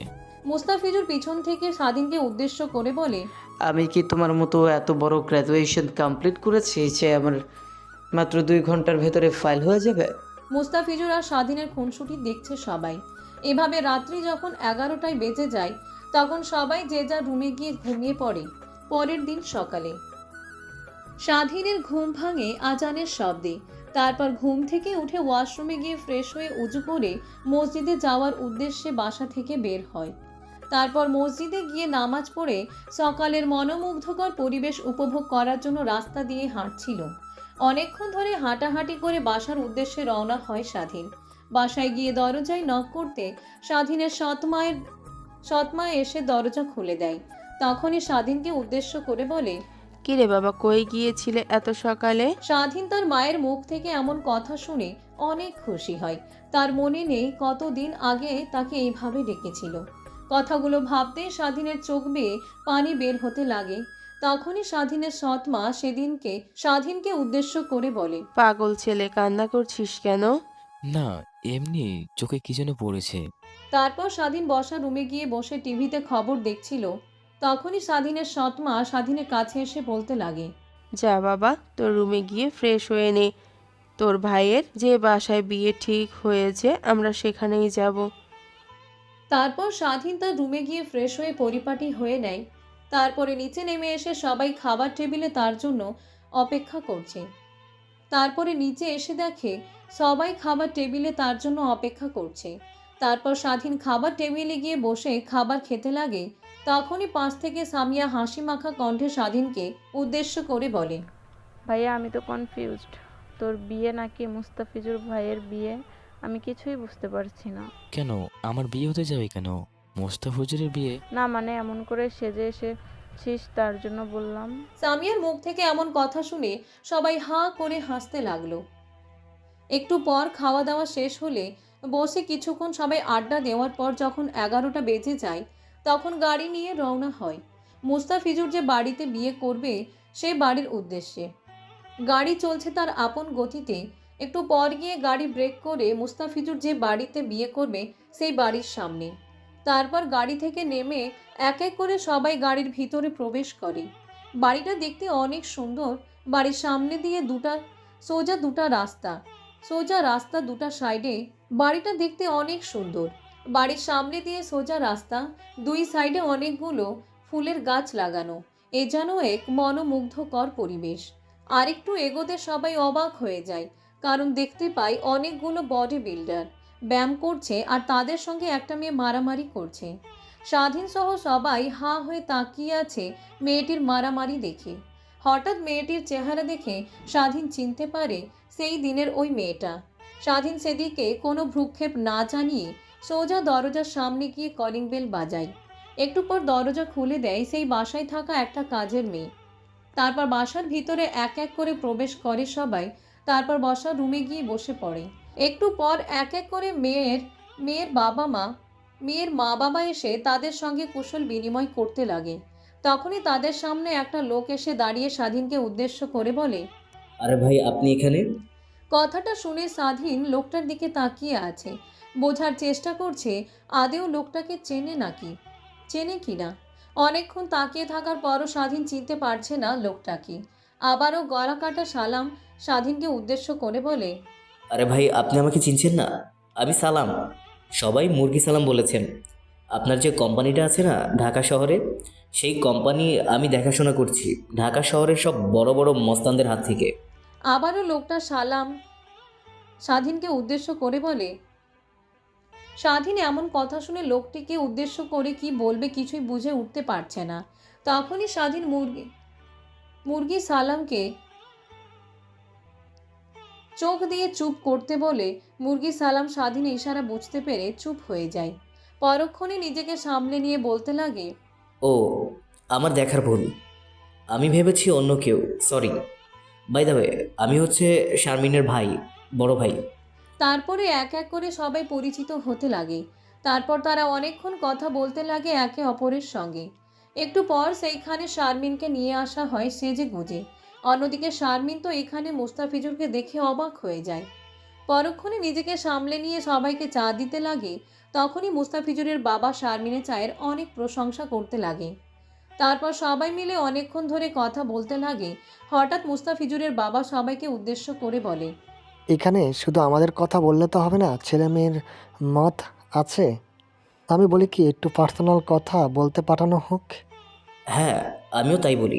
তারপরও তারা দুইজন উঠে যখন সেইখান থেকে যেতে যাবে তখন স্বাধীনকে উদ্দেশ্য করে মুস্তাফিজুর বলে, ভাইয়া তুমিও আসো আমাদের সঙ্গে। তখন স্বাধীন হাসি মাখা কণ্ঠে তাদের দুজনকে উদ্দেশ্য করে বলে, আরে আমি কাবাবের মধ্যে হাড্ডি হতে চাই না। স্বাধীনের এমন কথা শুনে সবাই হা হা করে হাসতে লাগে। আরে ভাইয়া সমস্যা নেই, তুমি আসতে পারো। তারপর অনেক জোরাজুরিতে স্বাধীন সেইখান থেকে উঠে তাদের সঙ্গে ছাদে চলে যায়। তারপরে স্বাধীন তাদেরকে এক পাশে রেখে অন্য পাশে গিয়ে স্বাধীন নিচের দিকে তাকাতেই অবাক হয়ে যায়।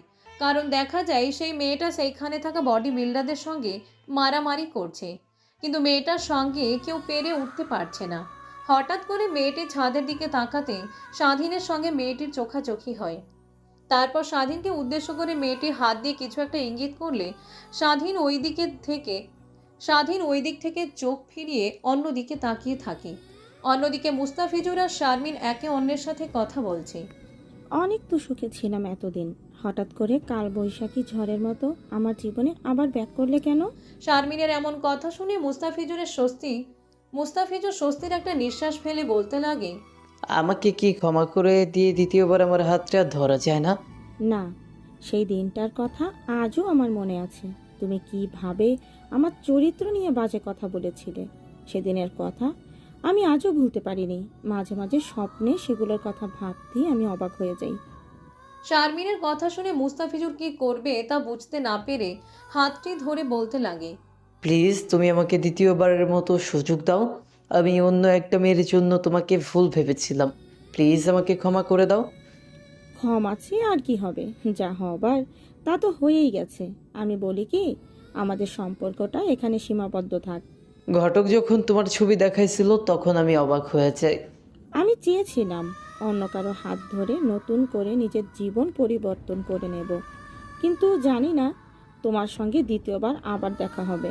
তারপর দুজনে আরও অনেক কথা বলতে লাগে। হঠাৎ করে কেউ ছাদে প্রবেশ করে। কি রে, আবার তুই আমাদেরকে অমনভাবে ট্যাপ ট্যাপ করে তাকিয়েছিলি কেন? অন্যদিকে মুস্তাফিজুর আর শারমিন নিজের কথা বলছে। হঠাৎ করে ছাদে একজনের যে প্রবেশ হয়েছে সেদিকে তাদের কোনো ভ্রুক্ষেপ নেই। হঠাৎ স্বাধীন পেছনের দিকে তাকিয়ে দেখে সেই মেয়েটি। তারপর স্বাধীন মেয়েটিকে উদ্দেশ্য করে বলে, আমি আপনার দিকে থেকে মারামারি দেখছিলাম। ও, এই ব্যাপার। তা তুই আমাদের বাড়িতে কেন? এর আগে তো তুই কখনো দেখিনি। আর তুই তো আমাদের বাড়ির আত্মীয়র কেউ না। তারপর স্বাধীন আমতা আমতা করে বলতে লাগে, আপনাকে ঠিক চিনলাম না। আপনি এই বাড়ির কে হন? পরিচয় দিলে তাহলে আমার পরিচয় দিলে ভালো হতো।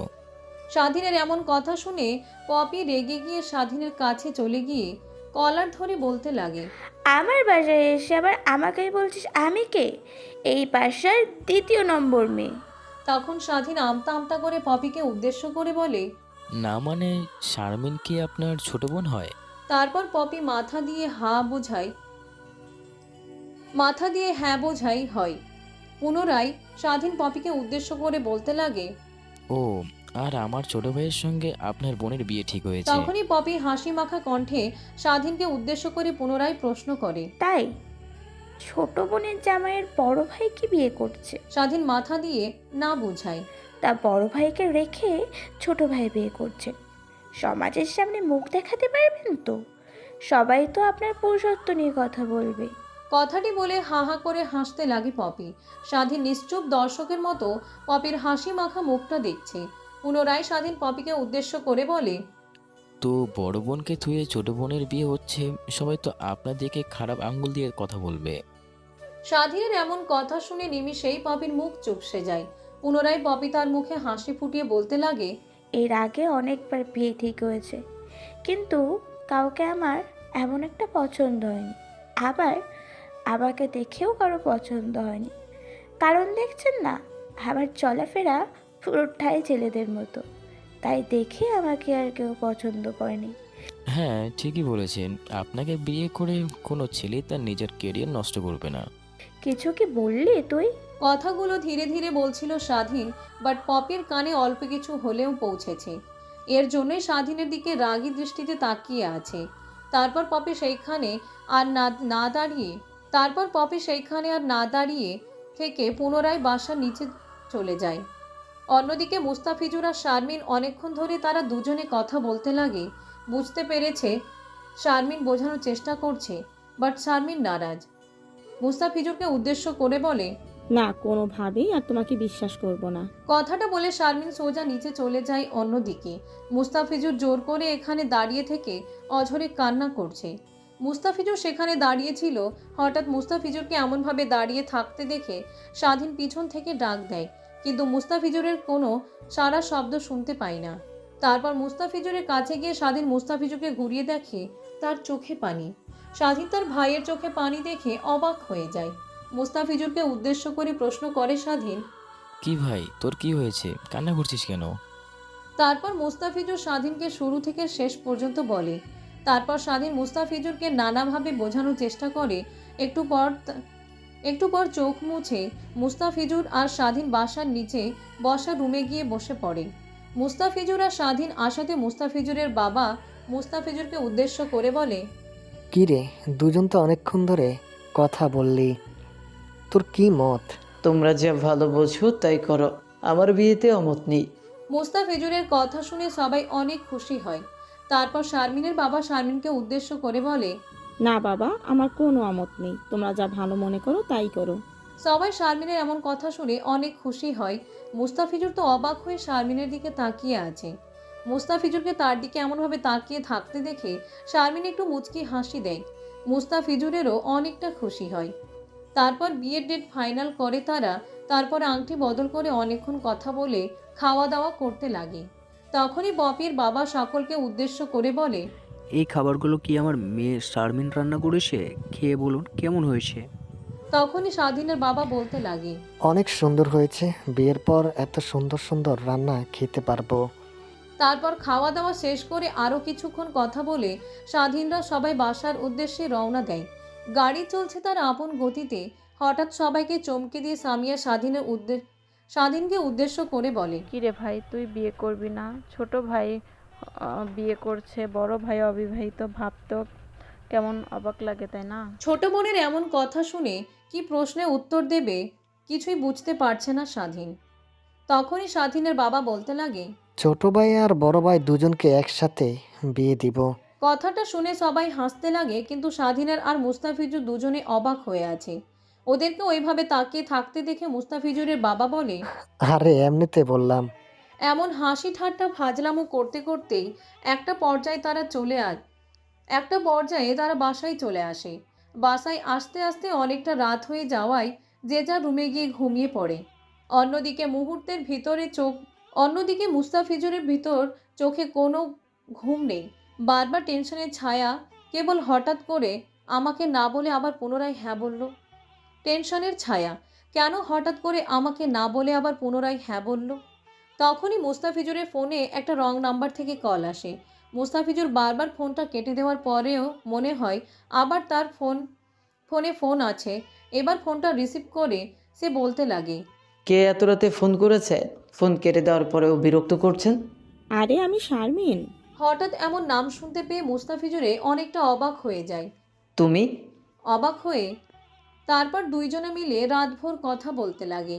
কথা বলতে বলতে রাত পেরিয়ে যখন সকাল হয়ে যায়, তখন দুইজনে চার পাঁচটার দিকে তাকিয়ে অবাক হয়ে যায়। তারপরে ফোন রেখে দুজনেই ঘুমিয়ে পড়ে। অন্যদিকে স্বাধীনের ঘুম ভাঙে সকালে তার ফোনের শব্দে। তারপর ফোনের দিকে তাকিয়ে দেখেন সৌরভের ফোন। ফোনটা রিসিভ করতে ওই পাশ থেকে সৌরভ বলতে লাগে, ভাই, ইমরান খানের খোঁজখবর আর আমি কোনোভাবেই পাচ্ছি না, কারণ ওকে ফলো করা আমেরিকা যে আমার ছেলেপেলেগুলো ছিল ওদেরকে কারা যেন মেরে ফেলেছে। আমার তো অনেক ভয় হচ্ছে, না জানি ওরা আবার আমাদের খুঁজে পায় নাকি। তোর ভয় করতে হবে না, আমি আছি। আর আমেরিকাতে আমার অনেক পোলাপান আছে, আমরা খুঁজে নিচ্ছি। ইমরানকে ফলো করতে বল, সেই ছেলেটাকে, যে ছেলেটাকে মেরেছে। সব খোঁজ খবর তুই পেয়ে যাবি। এখন তুই সেই ছেলের সম্পর্কে কিছু ডিটেলস আমাকে মেল করে পাঠিয়ে দে। তারপর সৌরভ যে ছেলেকে মেরে ফেলেছে সেই ছেলে কিছু ডিটেলস স্বাধীনকে ট্রান্সফার করে। তারপর স্বাধীন সে ডিটেলস আমেরিকাতে থাকা স্বাধীনের ছেলেপেলেদের কাছে ট্রান্সফার করতে। তারা তা নিয়ে অনেক খোঁজ খবর করতে লাগে। তাই একটু পর তারা জানতে পারে ওই ছেলেটা আমেরিকার এক ডনের কাছ থেকে কিছু টাকা লোন নিয়েছিল। পরিশোধ করতে না পেরে তাকে মেরে ফেলেছে আমেরিকান ডন। স্বাধীনকে ফোন করে ওই পার থেকে ছেলেটি বলতে লাগে, ভাই, আপনারা যা সন্দেহ করছেন তার কিছুই হয়নি। যে ছেলেটি মারা গেছে ওই ছেলেটির কাছ থেকে আমেরিকান ডন অনেক টাকা পেত, আর ওই ছেলেটি নির্দিষ্ট দিনের মধ্যে পরিশোধ করতে পারেনি, তার কারণে ওকে মেরে ফেলেছে। স্বাধীনের কথাটা শুনে স্বস্তি একটা নিঃশ্বাস ফেলে। কারণ তাদের প্ল্যান যদি কোনোভাবে জেনে যেত ইমরান খান, তাহলে তাদের সবাইকে মেরে ফেলতে পারত ইমরান খান। তারপর পুনরায় সৌরভকে ফোন করে স্বাধীন সব কথা খুলে বলে। অন্যদিকে সৌরভ কথাগুলো শুনে স্বস্তি নিঃশ্বাস ফেলে। তারপর স্বাধীন ফোনটা সাইডে রেখে সোজা ওয়াশরুমে চলে যায়। ওয়াশরুম থেকে বের হয়ে নিজেকে একটু পরিপাটি করে স্বাধীনও রুমে বসে থেকে পড়ছিল। তখন স্বাধীনের মা এসে স্বাধীনের দরজায় কড়া নাড়তে লাগে। তারপর স্বাধীন বসা থেকে উঠে দরজার সামনে গিয়ে দরজা খুলে দেয়। স্বাধীনকে উদ্দেশ্য করে স্বাধীনের সৎমা বলতে লাগে, কি করছিস বাবা, নিচে আয়, খাবার টেবিলে তোর জন্য সবাই অপেক্ষা করছে। তারপর স্বাধীন তার মায়ের কথা অনুযায়ী খাবার টেবিলের সামনে গিয়ে দেখে সবাই তার জন্য অপেক্ষা করছে। তারপর স্বাধীন তার চেয়ারটা টেনে বসে খাবার খেতে লাগে। খাবার খাওয়া শেষ করে স্বাধীন তার বাবা মা ছোট ভাই বোনদের সঙ্গে আরও কিছু কথা বলে স্বাধীন তার রুমে চলে যায়। তারপর পুনরায় বইটা বের করে পড়তে লাগে সে। এভাবেই কেটে যায় অনেক কয়টা দিন। ধীরে ধীরে বিয়ের দিনও ঘনিয়ে আসছে। হঠাৎ স্বাধীনের ফোনে একটা ফোন আসতে সেদিন ফোনটা রিসিভ করে। ফোনের ওই পাশে থাকা লোকটি বলতে থাকে, ভাই কোথায় আপনি? কিছু ছেলে পেলে এসে আমাদের কোম্পানির ভিতর ঢুকে ভাঙচুর করছে। আমি ওদেরকে অনেকভাবে থামানোর চেষ্টা করেছি, বাট ওরা থামছে না। ওদেরকে বল ওরা কারা, কোথায় আমার অফিসে ভাঙচুর করছে। ওদের জিজ্ঞাসা করেছি, বাট ওরা কিছুই বলছে না। বারবার শুধু বলছে তোর বাপকে আসতে বল। আচ্ছা, তাও তুই ওদের আটকানোর চেষ্টা কর, আমি আসছি। কথাটি বলে স্বাধীন বাসার বাহিরে এসে তাদের গাড়ি নিয়ে বেরিয়ে পড়ে তার অফিসের উদ্দেশ্যে। আপনাদেরকে একটা কথা বলি, স্বাধীন যে নিজস্ব একটা কোম্পানি আছে এই কথাটা কেউ জানে না। কিভাবে স্বাধীন এত বড় একটা কোম্পানির মালিক হয়ে উঠল জানতে চান? গল্পের সাথে থাকুন। একটু পরে স্বাধীনের কোম্পানির সামনে তারপর স্বাধীন বাড়ি থেকে বেরিয়ে সোজা কোম্পানির ভিতর ঢুকে পড়ে। কোম্পানির ভিতর ঢুকতে স্বাধীনের মাথায় রক্ত উঠে যায়। টেবিলগুলো ছিটানো, এদিকে ওদিকে ছুঁড়ে ফেলানো। তারপর স্বাধীন সোজা তার কেবিনে চলে যায়। দেখতে পায় একটা ছেলে তার ডেস্কের উপরে পা দিয়ে চেয়ারের উপর বসে সিগারেট খাচ্ছে। এমন দৃশ্য দেখে তো স্বাধীনের মাথায় আগুন উঠে যায়। তখনই স্বাধীন দৌড়ে গিয়ে চেয়ারে আঘাত করতে ছেলেটি চেয়ার থেকে পড়ে যায়। তারপর স্বাধীনের দিকে তাকিয়ে বলতে লাগে, তুই আমাকে চিনিস না, তুই কার গায়ে হাত দিয়েছিস? আমার গায়ে হাত দিয়ে তুই বড় ভুল করেছিস। ছেলেটির এমন কথা শুনে স্বাধীন হা হা করে হাসতে লাগে। স্বাধীনের এমন হাসি দেখে সেই ছেলের কাছাকাছি প্রত্যেকটা ছেলে হালকা ভীতু হয়ে যায়। তখন সকলকে উদ্দেশ্য করে স্বাধীন বলতে লাগে, তোরা হয়তো বা আমাকে চিনিস না, আমি কে? তোদের মতো হাজারটাকে মেরে এখানে এসেছি। তুই কে? তুই আমাকে চিনিস? আমি শাহাদাত খানের ছোট ভাই। আমি ভাই যদি একবার জানতে পারে তুই আমার গায়ে হাত দিয়েছিস তাহলে তোকে শেষ করে করবে, তোর পুরো কোম্পানিটাও শেষ করে ফেলবে। তারপর স্বাধীন দৌড়ে গিয়ে ছেলেটির পা মুচড়ে ভেঙে ফেলে আর ছেলেটিকে উদ্দেশ্য করে বলে, তুই এখন ফোন দিবি তোর বাপকে আর বলবি স্বাধীন ভাই আমাদের ধরেছে, আমাদেরকে বাঁচান। তখন দেখবি তোর ভাইয়ের গলার কেমন সুর। স্বাধীনের বলা কথা অনুযায়ী ছেলেটি পকেট থেকে ফোন বের করে তার ভাইকে ফোন করে। ভাই, স্বাধীন নামে কুত্তার বাচ্চা আমাকে মেরেছে আর বলেছে যে তোমাকে ফোন করতে। কি? তুই স্বাধীনের সঙ্গে লাগতে গেলি কেন? তুই কি ওকে চিনিস? শেখ ইন্ডাস্ট্রির মালিক ওই স্বাধীন। শিক ইন্ডাস্ট্রিয়াল মালিক স্বাধীন, বাট তুমি ভয় পাচ্ছ কেন ওর নাক শুনে? কি করলি তুই? তুই তো আর বেঁচে ফিরতে পারবি না। দে ওর কাছে ফোনটা দে। শাহাদাত খানের কথা অনুযায়ী শাহাদাত খানের ছোট ভাই স্বাধীনকে ফোন দেয়। স্বাধীন ফোনটা ধরতেই ওই পাশ থেকে শাহাদাত খান বলতে লাগে, ভাই ও ছোট মানুষ, কিছু বোঝে না, অল্প কিছুদিন হয়েছে এই লাইনে এসেছে, প্লিজ ওকে কিছু করবেন না। এমন আর্তনাদ শুনে স্বাধীন হাসতে লাগে। তখন শাহাদাত খানের ছোট ভাইকে উদ্দেশ্য করে বলে, দেখ, তোর বড় ভাই তোকে বাঁচানোর জন্য আমার কাছে আগত মিনতি করছে, আর সেখানে তুই কিনা আমাকে গালি দিয়েছিস। তোকে এখন কি করবো বলতো? না, তোকে কিছুই করব না। শাহাদ খান আমাকে অনেক হেল্প করেছে এর আগে, এর জন্য তুই বেঁচে গেলি, না হলে আজকে তোকে যে কি করতাম। কথাটি বলে স্বাধীন শাহাদাত খানের ছোট ভাইকে ছেড়ে দেয়। স্বাধীনের কাছ থেকে ছাড়া পেয়ে শাহাদাত খানের ছোট ভাই স্বাধীনের কাছে ক্ষমা চেয়ে সেখান থেকে তার ছেলে পেলে নিয়ে বেরিয়ে যায়। তখন স্বাধীনের কাছে ম্যানেজার চলে আসে। তারপর ম্যানেজারকে দেখে স্বাধীন বলতে লাগে, লোকজন ডেকে নিয়ে এসে অফিসটা নতুন করে সাজাও, আর এমন ছোটোখাটো বিষয় নিয়ে আমাকে যেন ডাকবে না। আমি চাই না আমাকে সব মানুষ চিনুক। এই কোম্পানির মালিক স্বাধীন, বাট আমাকে কেউ দেখবে না।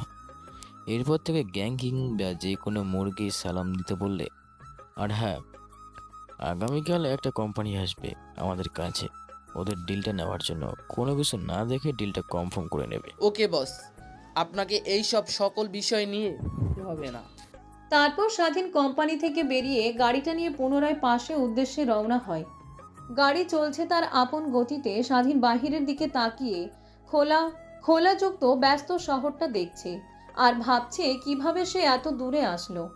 আপনারা তো জানতে চান কিভাবে এত দূরে আসলো। আপনাদেরকে জানানো যাক।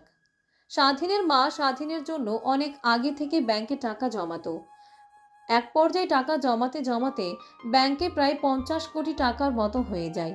মা যখন মারা যায় তখন স্বাধীনের বয়স ছিল 5 বছর। কিন্তু ব্যাংকের নিয়ম অনুযায়ী স্বাধীনের বয়স যখন 18 হবে তখন এই টাকার মালিক হবে।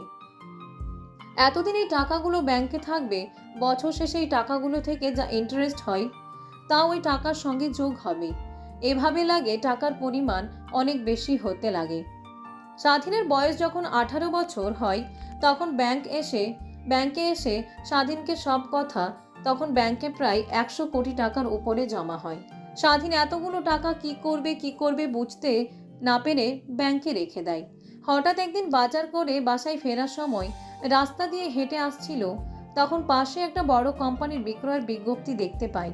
তখন স্বাধীন তা নিয়ে একটু ঘাটাঘাটি করার পর দেখতে পায় কোম্পানি 100 কোটি টাকায় বিক্রি করবে।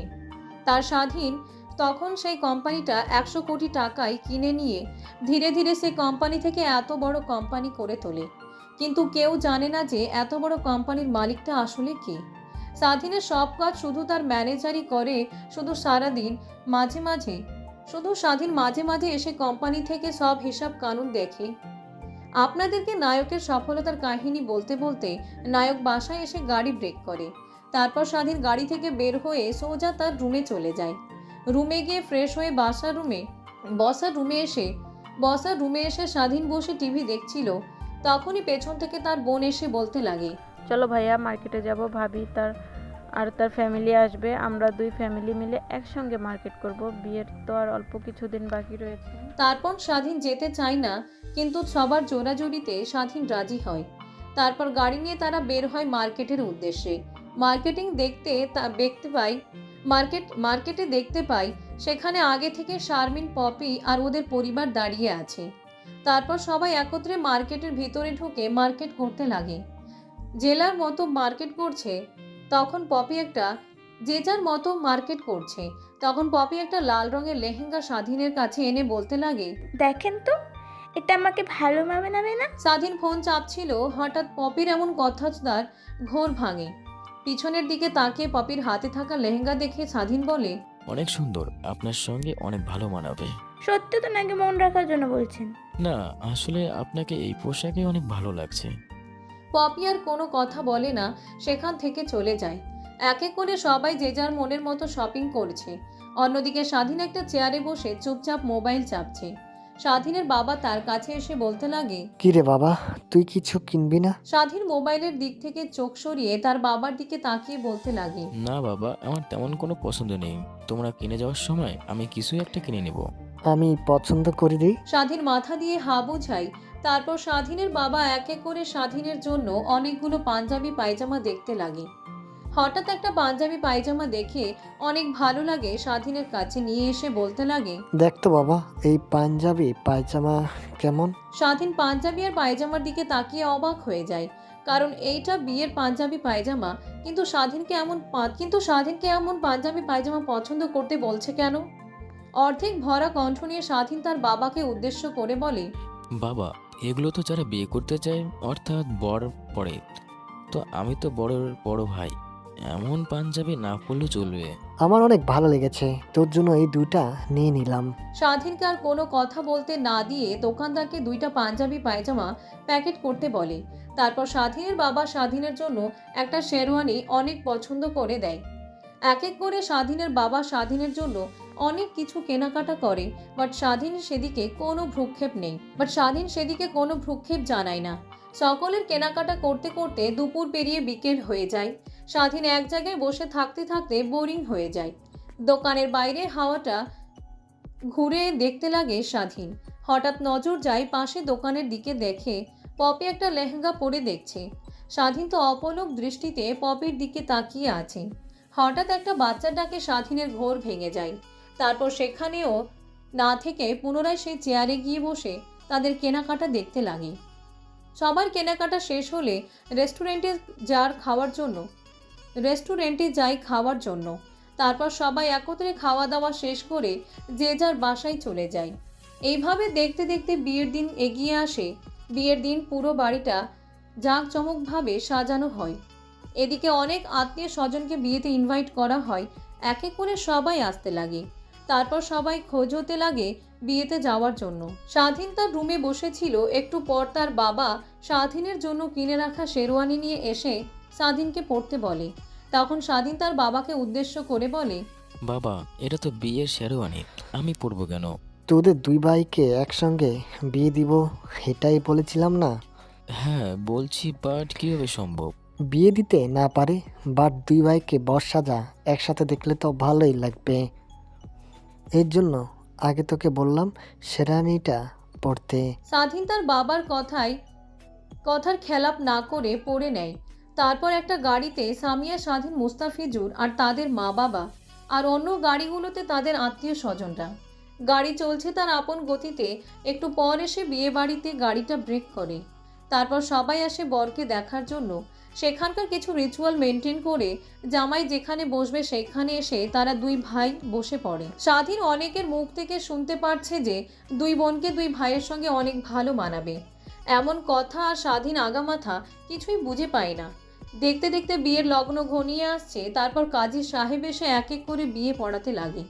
মুস্তাফিজুর আর শারমিনের বিয়ে পড়ানোর পর যখন স্বাধীনকে কবুল বলতে থাকে, তখন স্বাধীন কাজীকে উদ্দেশ্য করে বলে, বিয়ে তো হয়ে গেল, বাট আমি কবুল বলতে যাব কেন? কেন বাবা, তুমি বিয়ে করবে? আমাকে বলা হলো একসঙ্গে দুই ভাইয়ের দুই বোনের সঙ্গে বিয়ে। মেয়েগুলো তো কবুল বলে দিয়েছে, শুধু তোমাদের অপেক্ষায় আছি। তখনই দৌড়ে স্বাধীনের বাবা স্বাধীনের কাছে এসে কানে কানে বলতে লাগে, দেখ বাবা, তুই সব বুঝিস, এখানে কোনো সিক্রেট না করে তুই কবুল বলে দে, তোকে সব পরে বুঝিয়ে বলবো। স্বাধীন তার বাবার বলা কথা কখনো খেলাপ করে না, কখনো খেলাপ যায় না। স্বাধীন কাজী সাহেবকে কবুল বলে দেয়। বিয়ে হয়ে যায়। সবাই আনন্দ ফুর্তি করতে লাগে। স্বাধীন এদিকে তার বাবার অপেক্ষায় আছে। কেন হঠাৎ করে এমন কথা বলতে হলো সেটাই হচ্ছে স্বাধীনকে, নাকি বুদ্ধি করে আমায় কেউ বিয়ে করে দিল। বারবার এসব কথাই ভাবছে স্বাধীন। হঠাৎ স্বাধীন তার বাবাকে দেখতে লাগে। তারপর স্বাধীনের বাবা স্বাধীনের কাছে এসে বলতে লাগে, কি রে বাবা, ডাকতেছিস কেন? তুমি যেই বলো সবকিছু বুঝে বলবে এখন। তারপর স্বাধীনের বাবা স্বাধীনকে উদ্দেশ্য করে বলতে লাগে, শুন বাবা, তোর বিয়ে হয়ে গেল পপির সঙ্গে। পপি কি তো নিশ্চয় চিনিস, শারমিনের বড় বোন। তুই, মুস্তাফিজ, শারমিন যখন সাথে যাস তিনজনে কথা বলতে, হঠাৎ মেয়ে রুমে প্রবেশ করে। কোথায় যেন যায়, একটু পর আমাদের সামনে এসে বলতে লাগে সে তোকে নাকি বিয়ে করবে, তোকে নাকি তার অনেক পছন্দ, তোকে না পাইলে নাকি সে মারা যাবে, তাই তোকে জোর করে ওর সঙ্গে বিয়ে দিলাম। বাবারে, তুই কিছু মনে করিস না, মেয়েটি অনেক ভালো। ওর বিষয়ে খোঁজ নিয়ে দেখেছি শুধু ছেলেদের টাইপের মারামারি, বাট মেয়েটির মন অনেক সাদাসিধা। কি বাঘের মুখে ফেলে দিয়ে বলছো সে এখন শিয়াল? কিছু বললি তুই? না বাবা, যা করছো ভালো করছো। আমাকে বললে আমি অমত করতাম তোমার কথার উপর? আমি জানতাম তুই অমত করবি না, তারপরও তোকে বলিনি সারপ্রাইজ দেওয়ার জন্য। হ্যাঁ বাবা, অনেক ভালো সারপ্রাইজ পেয়েছি, আমার জীবনের সব থেকে বড় একটা সারপ্রাইজ। কথাটি বলেই পপি 14 গোষ্ঠী উদ্ধার করছে স্বাধীন। এমন মৌজ মস্তি করতে করতে রাত্রে যখন অনেকটা হয়ে যায়, তখন সবাই রওনা হয় স্বাধীনদের বাড়ির উদ্দেশ্যে। গাড়ি চলছে তার আপন গতিতে। স্বাধীনের পাশে বসে পপি আর মোস্তাফিজুরের পাশে বসে আছে শারমিন। পপি স্বাধীনের পায়ে চিমটি কাটছে, স্বাধীন মুখ বুজে সহ্য করছে সবগুলো। গাড়িতে মা বাবা থাকার কারণে যদি চিল্লে ওঠে তারা হয়তো অন্য কিছু ভেবে নিবে, তার জন্য কিছু বলছে না পপিকে। এভাবেই অনেকক্ষণ পর গাড়ি এসে ব্রেক করে তাদের বাসার সামনে। তারপর এক এক করে গাড়ি থেকে নেমে আনন্দ করতে লাগে। অন্যদিকে শারমিন আর পপি কি তাদের বসার ঘরে রেখে আসে। পপিকে তাদের বাসর ঘরে রেখে আসা হয়। স্বাধীন সেইখানে আর না দাঁড়িয়ে থেকে সোজা ছাদে গিয়ে রাতের মনোমুগ্ধকর পরিবেশ উপভোগ করতে লাগে। তখনই হঠাৎ করে তার ফোনে একটা ফোন আসে। ফোনটা বের করে দেখে সৌরভ ফোন দিয়েছে। ফোনটা রিসিভ করতে পাশ থেকে সৌরভ বলতে লাগে, ভাই আজকে ইমরান খানকে চট্টগ্রাম বন্দরে দেখেছে আমার ছেলেপেলে, ও এখনও চট্টগ্রাম বন্দরে আছে। আমার ছেলেপেলে ওদেরকে কড়া নজরে রেখেছে, শুধু আপনি আসবেন, তারপর আমরা ওদেরকে শেষ করে ফেলবো। কথাটা শুনে স্বাধীন সেইখানে আর এক সেকেন্ড না দাঁড়িয়ে সে অবস্থাতেই গাড়িতে উঠে ড্রাইভারকে বলে এয়ারপোর্টে যাওয়ার জন্য। গাড়ি থেকে নেমে ড্রাইভারকে বলে, আঙ্কেল আপনি যেন কাউকে বলবেন না আমি যে এয়ারপোর্টে এসেছি, বলবেন যে কই আছে জানি না। ড্রাইভারকে কথাটা বলে দৌড়ে এয়ারপোর্টের ভিতরে প্রবেশ করে স্বাধীন। তার হেলিকপ্টারে করে সোজা চট্টগ্রামের উদ্দেশ্যে রওনা হয়। প্রায় 3 ঘন্টা পরে এসে পৌঁছায় চট্টগ্রামে। হেলিকপ্টার ল্যান্ড করে সোজা তার গোডাউনের সামনে। তারপর হেলিকপ্টার থেকে নেমে গোডাউনে ঘরে ঢুকে সৌরভ তার ছেলেপেলে বসে আছে। তারপর সৌরভ আর তাদের ছেলেপেলেদেরকে নিয়ে বন্দরের উদ্দেশ্যে রওনা হয় তারা। বন্দরে গিয়ে সৌরভ তার ছেলেপেলেদেরকে অনেক ভালোভাবে খোঁজ লাগানোর চেষ্টা করে, বাট কারো ফোনে ঢোকে না। হঠাৎ পেছন থেকে অনেকগুলো লাইট জ্বলে উঠে চারিদিক থেকে স্বাধীন আর সৌরভের ছেলেদের দিকে গুলি তাক করে থাকে। হঠাৎ এমন হওয়াতে সবাই অনেক ভয় পেয়ে যায়। তখনই ইমরান খান সবাইকে উদ্দেশ্য করে বলে, তোদের মধ্যে বসকে। তখনই স্বাধীন হাত উঁচু করে বলে, আমি এদের বস, কি বলবেন আমাকে বলেন, এদের যেতে দাও। ও তাহলে তুই সেই যে কিনা আমাকে পথে বসিয়ে ফেলেছিস? ইমরান খান এমন কথা শুনে স্বাধীন হাঁ করে হাসতে থাকে। সামান্য একটা ছেলের গতিতে তোর সম্পদ সব নিমিষে শেষ। হ্যাঁ, তোর বুদ্ধি আছে অনেক, বলতেই হবে, কিন্তু সে বুদ্ধি আর তুই কাজে লাগাতে পারবি না, কারণ আজকে তোর শেষ রাত। শেরওয়ানি পরা তুই কি বিয়ে করছিস নাকি আজকে? কথাটি বলে স্বাধীনের দিকে এগিয়ে গিয়ে শেরওয়ানির পাগড়িটা মাথা থেকে তুলতে সবাই অবাক হয়ে স্বাধীনের দিকে তাকিয়ে আছে। নিমিষেই সবার বন্দুক হাত থেকে পড়ে যায়। অন্যদিকে ইমরান খান পিছনে ফিরে এমন দৃশ্য দেখতেই অবাক হয়ে যায়।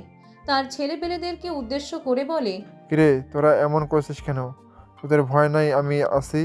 তখনই ইমরান খানের সঙ্গে আসা একটা ছেলে বলতে লাগে, বস এনাকে হয়তো আপনি চেনেন না, বাট আন্ডারওয়ার্ল্ডের বড় বড় ডন এনাকে দেখলে ভয়ে কাঁপে, ইনি সেই নামকরা স্বাধীন। ছেলেটার কথা শুনে ইমরান খান স্বাধীনের দিকে ফিরতে স্বাধীন তার পকেট থেকে একটা ছুরি বের করে সোজা ইমরান খানের পেটে ঢুকিয়ে দেয়। ইমরান খান এখন মরতে ব্যস্ত। তখন স্বাধীন বলতে লাগে ইমরান খানকে উদ্দেশ্য করে, তোকে মারতাম অনেক যন্ত্রণা দিয়ে, কিন্তু মারলাম না, কেন জানিস? আমাকে আবার বাসায় ফিরতে হবে, নতুন বউ বাসায় রেখে এসেছি, বুঝতে তো পারছিস। আর আমি অনেক ভালো করেই জানি তুই আমার বাবার কোম্পানি ধ্বংস করার জন্য কতই না চেষ্টা করেছিস, বাট পারিসনি আমার জন্য। ইভেন তুই আমার বাবাকে মারতেও চেয়েছিলিস, কিন্তু আল্লাহর অসীম নিয়ামত আর এখন আমার বাবা বেঁচেও আছে। শুধু একটু প্যারালাইজ হয়ে ঘরে পড়েছিল, বাট এখন সে হাঁটাচলা করতেও পারে। মরে যাওয়ার সময় তুই একটা সুখের খবর জেনে যা। কথাটা শেষ হতে ইমরান খানের নিথর দেহ মাটিতে পড়ে যায়। তারপর স্বাধীন তার সঙ্গে আনা টাকার ব্যাগটা সৌরভ আর ছেলেপেলেদের উদ্দেশ্যে দিয়ে বলতে লাগে, এই নে টাকা, আর মজামস্তি করগা গিয়ে, আর যখন তোদের দরকার পড়বে আবার তখন তোদের ডাকবো। কথাটা বলে স্বাধীন সেইখানে আর 1 মিনিট না দাঁড়িয়ে সোজা গোডাউন ঘরে গিয়ে হেলিকপ্টারে উঠে পুনরায় ঢাকার উদ্দেশ্যে রওনা হয়। ঢাকায় আস্তে আস্তে স্বাধীনের ভোর 3টা বেজে যায়। তারপর হেলিকপ্টার থেকে নেমে একটা ট্যাক্সি নিয়ে সোজা বাসায় চলে আসে। বাসায় আস্তে আস্তে সকাল 8টা বেজে যায়। বাসার ভেতরে ঢুকে দেখে সবাই ঘুমাচ্ছে। পুরো বাসা ফাঁকা, শুধু একটা কাজের মেয়ে ঘুম থেকে উঠেছে এইমাত্র। তখন স্বাধীনকে উদ্দেশ্য করে বলে, স্যার এত সকাল সকাল রুম থেকে বের হয়েছেন কেন? না মানে এমনিতে বের হয়েছিলাম, যাচ্ছি, আবার রুমে যাচ্ছি। তারপর স্বাধীন পুনরায় তার রুমের দিকে অগ্রসর হয়। দরজার কাছে গিয়ে ডোর জন্য দিবে, তখন দেখতে পাই দরজা খোলা। তারপর ঘরের ভিতর ঢুকে দরজা আটকে দিয়ে পিছন করতে যাবে, অমনি হাতে একটা লাঠি নিয়ে তার সামনে দাঁড়িয়ে আছে পপি। স্বাধীন ভয়ে পপির দিকে তাকিয়ে বলতে লাগে, আরে তোমার হাতে লাঠি কেন, কি হয়েছে? আমার তো একই প্রশ্ন, সারা রাত কোথায় ছিলি তুই? বন্ধুদের সঙ্গে ছাদে ছিলাম। এখন রুমে আসতে গেলি কেন, বন্ধুদের সঙ্গে বাসর করতে? না মানে সরি, আমার ভুল হয়েছে। কোনো ভুল না, কান ধরে দাঁড়িয়ে থাক। তারপর স্বাধীন কান ধরে সেখানে অনেকক্ষণ দাঁড়িয়ে থাকে। স্বাধীন কান ধরে দাঁড়িয়েছিল, হঠাৎ পপি পিছন থেকে স্বাধীনকে জড়িয়ে ধরে আর বলতে লাগে, জানিস, তোর জন্য অনেক চিন্তা হচ্ছিল আমাকে বিয়ে করে তোকে বুঝি হারিয়ে ফেললাম। আমি ভেবেছি তোর এই বিয়েতে অমত থাকায় তুই অন্য কোনো মেয়েকে নিয়ে পালিয়ে গিয়েছিস। পুরো রাত এই চিন্তায় ঘুমাতে পারিনি। হঠাৎ দরজা খোলাতে পেছনের দিকে তাকিয়ে দেখি তুই। স্বাধীন বলতে লাগে, আচ্ছা ওয়েট। তারপর স্বাধীন ওয়াশরুমে চলে যায়। ওয়াশরুমে গিয়ে স্বাধীন গোসল করে নেয়, কারণ অপবিত্র লোককে মেরে তার গায়ের গন্ধ তার শরীরে। তারপর ফ্রেশ হয়ে রুমে এসে দেখে পপির গায়ে থাকা ভারী গহনা, সেও অনেক ক্লান্ত। লাল একটা শাড়ি পরে আয়নার দিকে তাকিয়ে চুল ঠিক করছে। তখন স্বাধীন পপিকে পেছন দিক থেকে জড়িয়ে ধরে। তারপর কোলে তুলে নিয়ে সোজা খাটে চলে যায়। তারপরে আর কি জানতে চান? তাহলে বিয়ে করেন। হ্যালো ভিউয়ার্স, সবাই কেমন আছেন? জানি সবাই ভালো আছেন। অনেকদিন পর আবারও ভয়েস করা শুরু করলাম। আপনাদের মাঝে আবারও নতুন করে মাফিয়া সিরিজ গল্প নিয়ে আসার চেষ্টা করলাম। তো এখন থেকে নিত্য নতুন মাফিয়া কিং গল্প আসবে আমাদের এই চ্যানেলে। আল্লাহ হাফিজ, ভালো থাকবেন।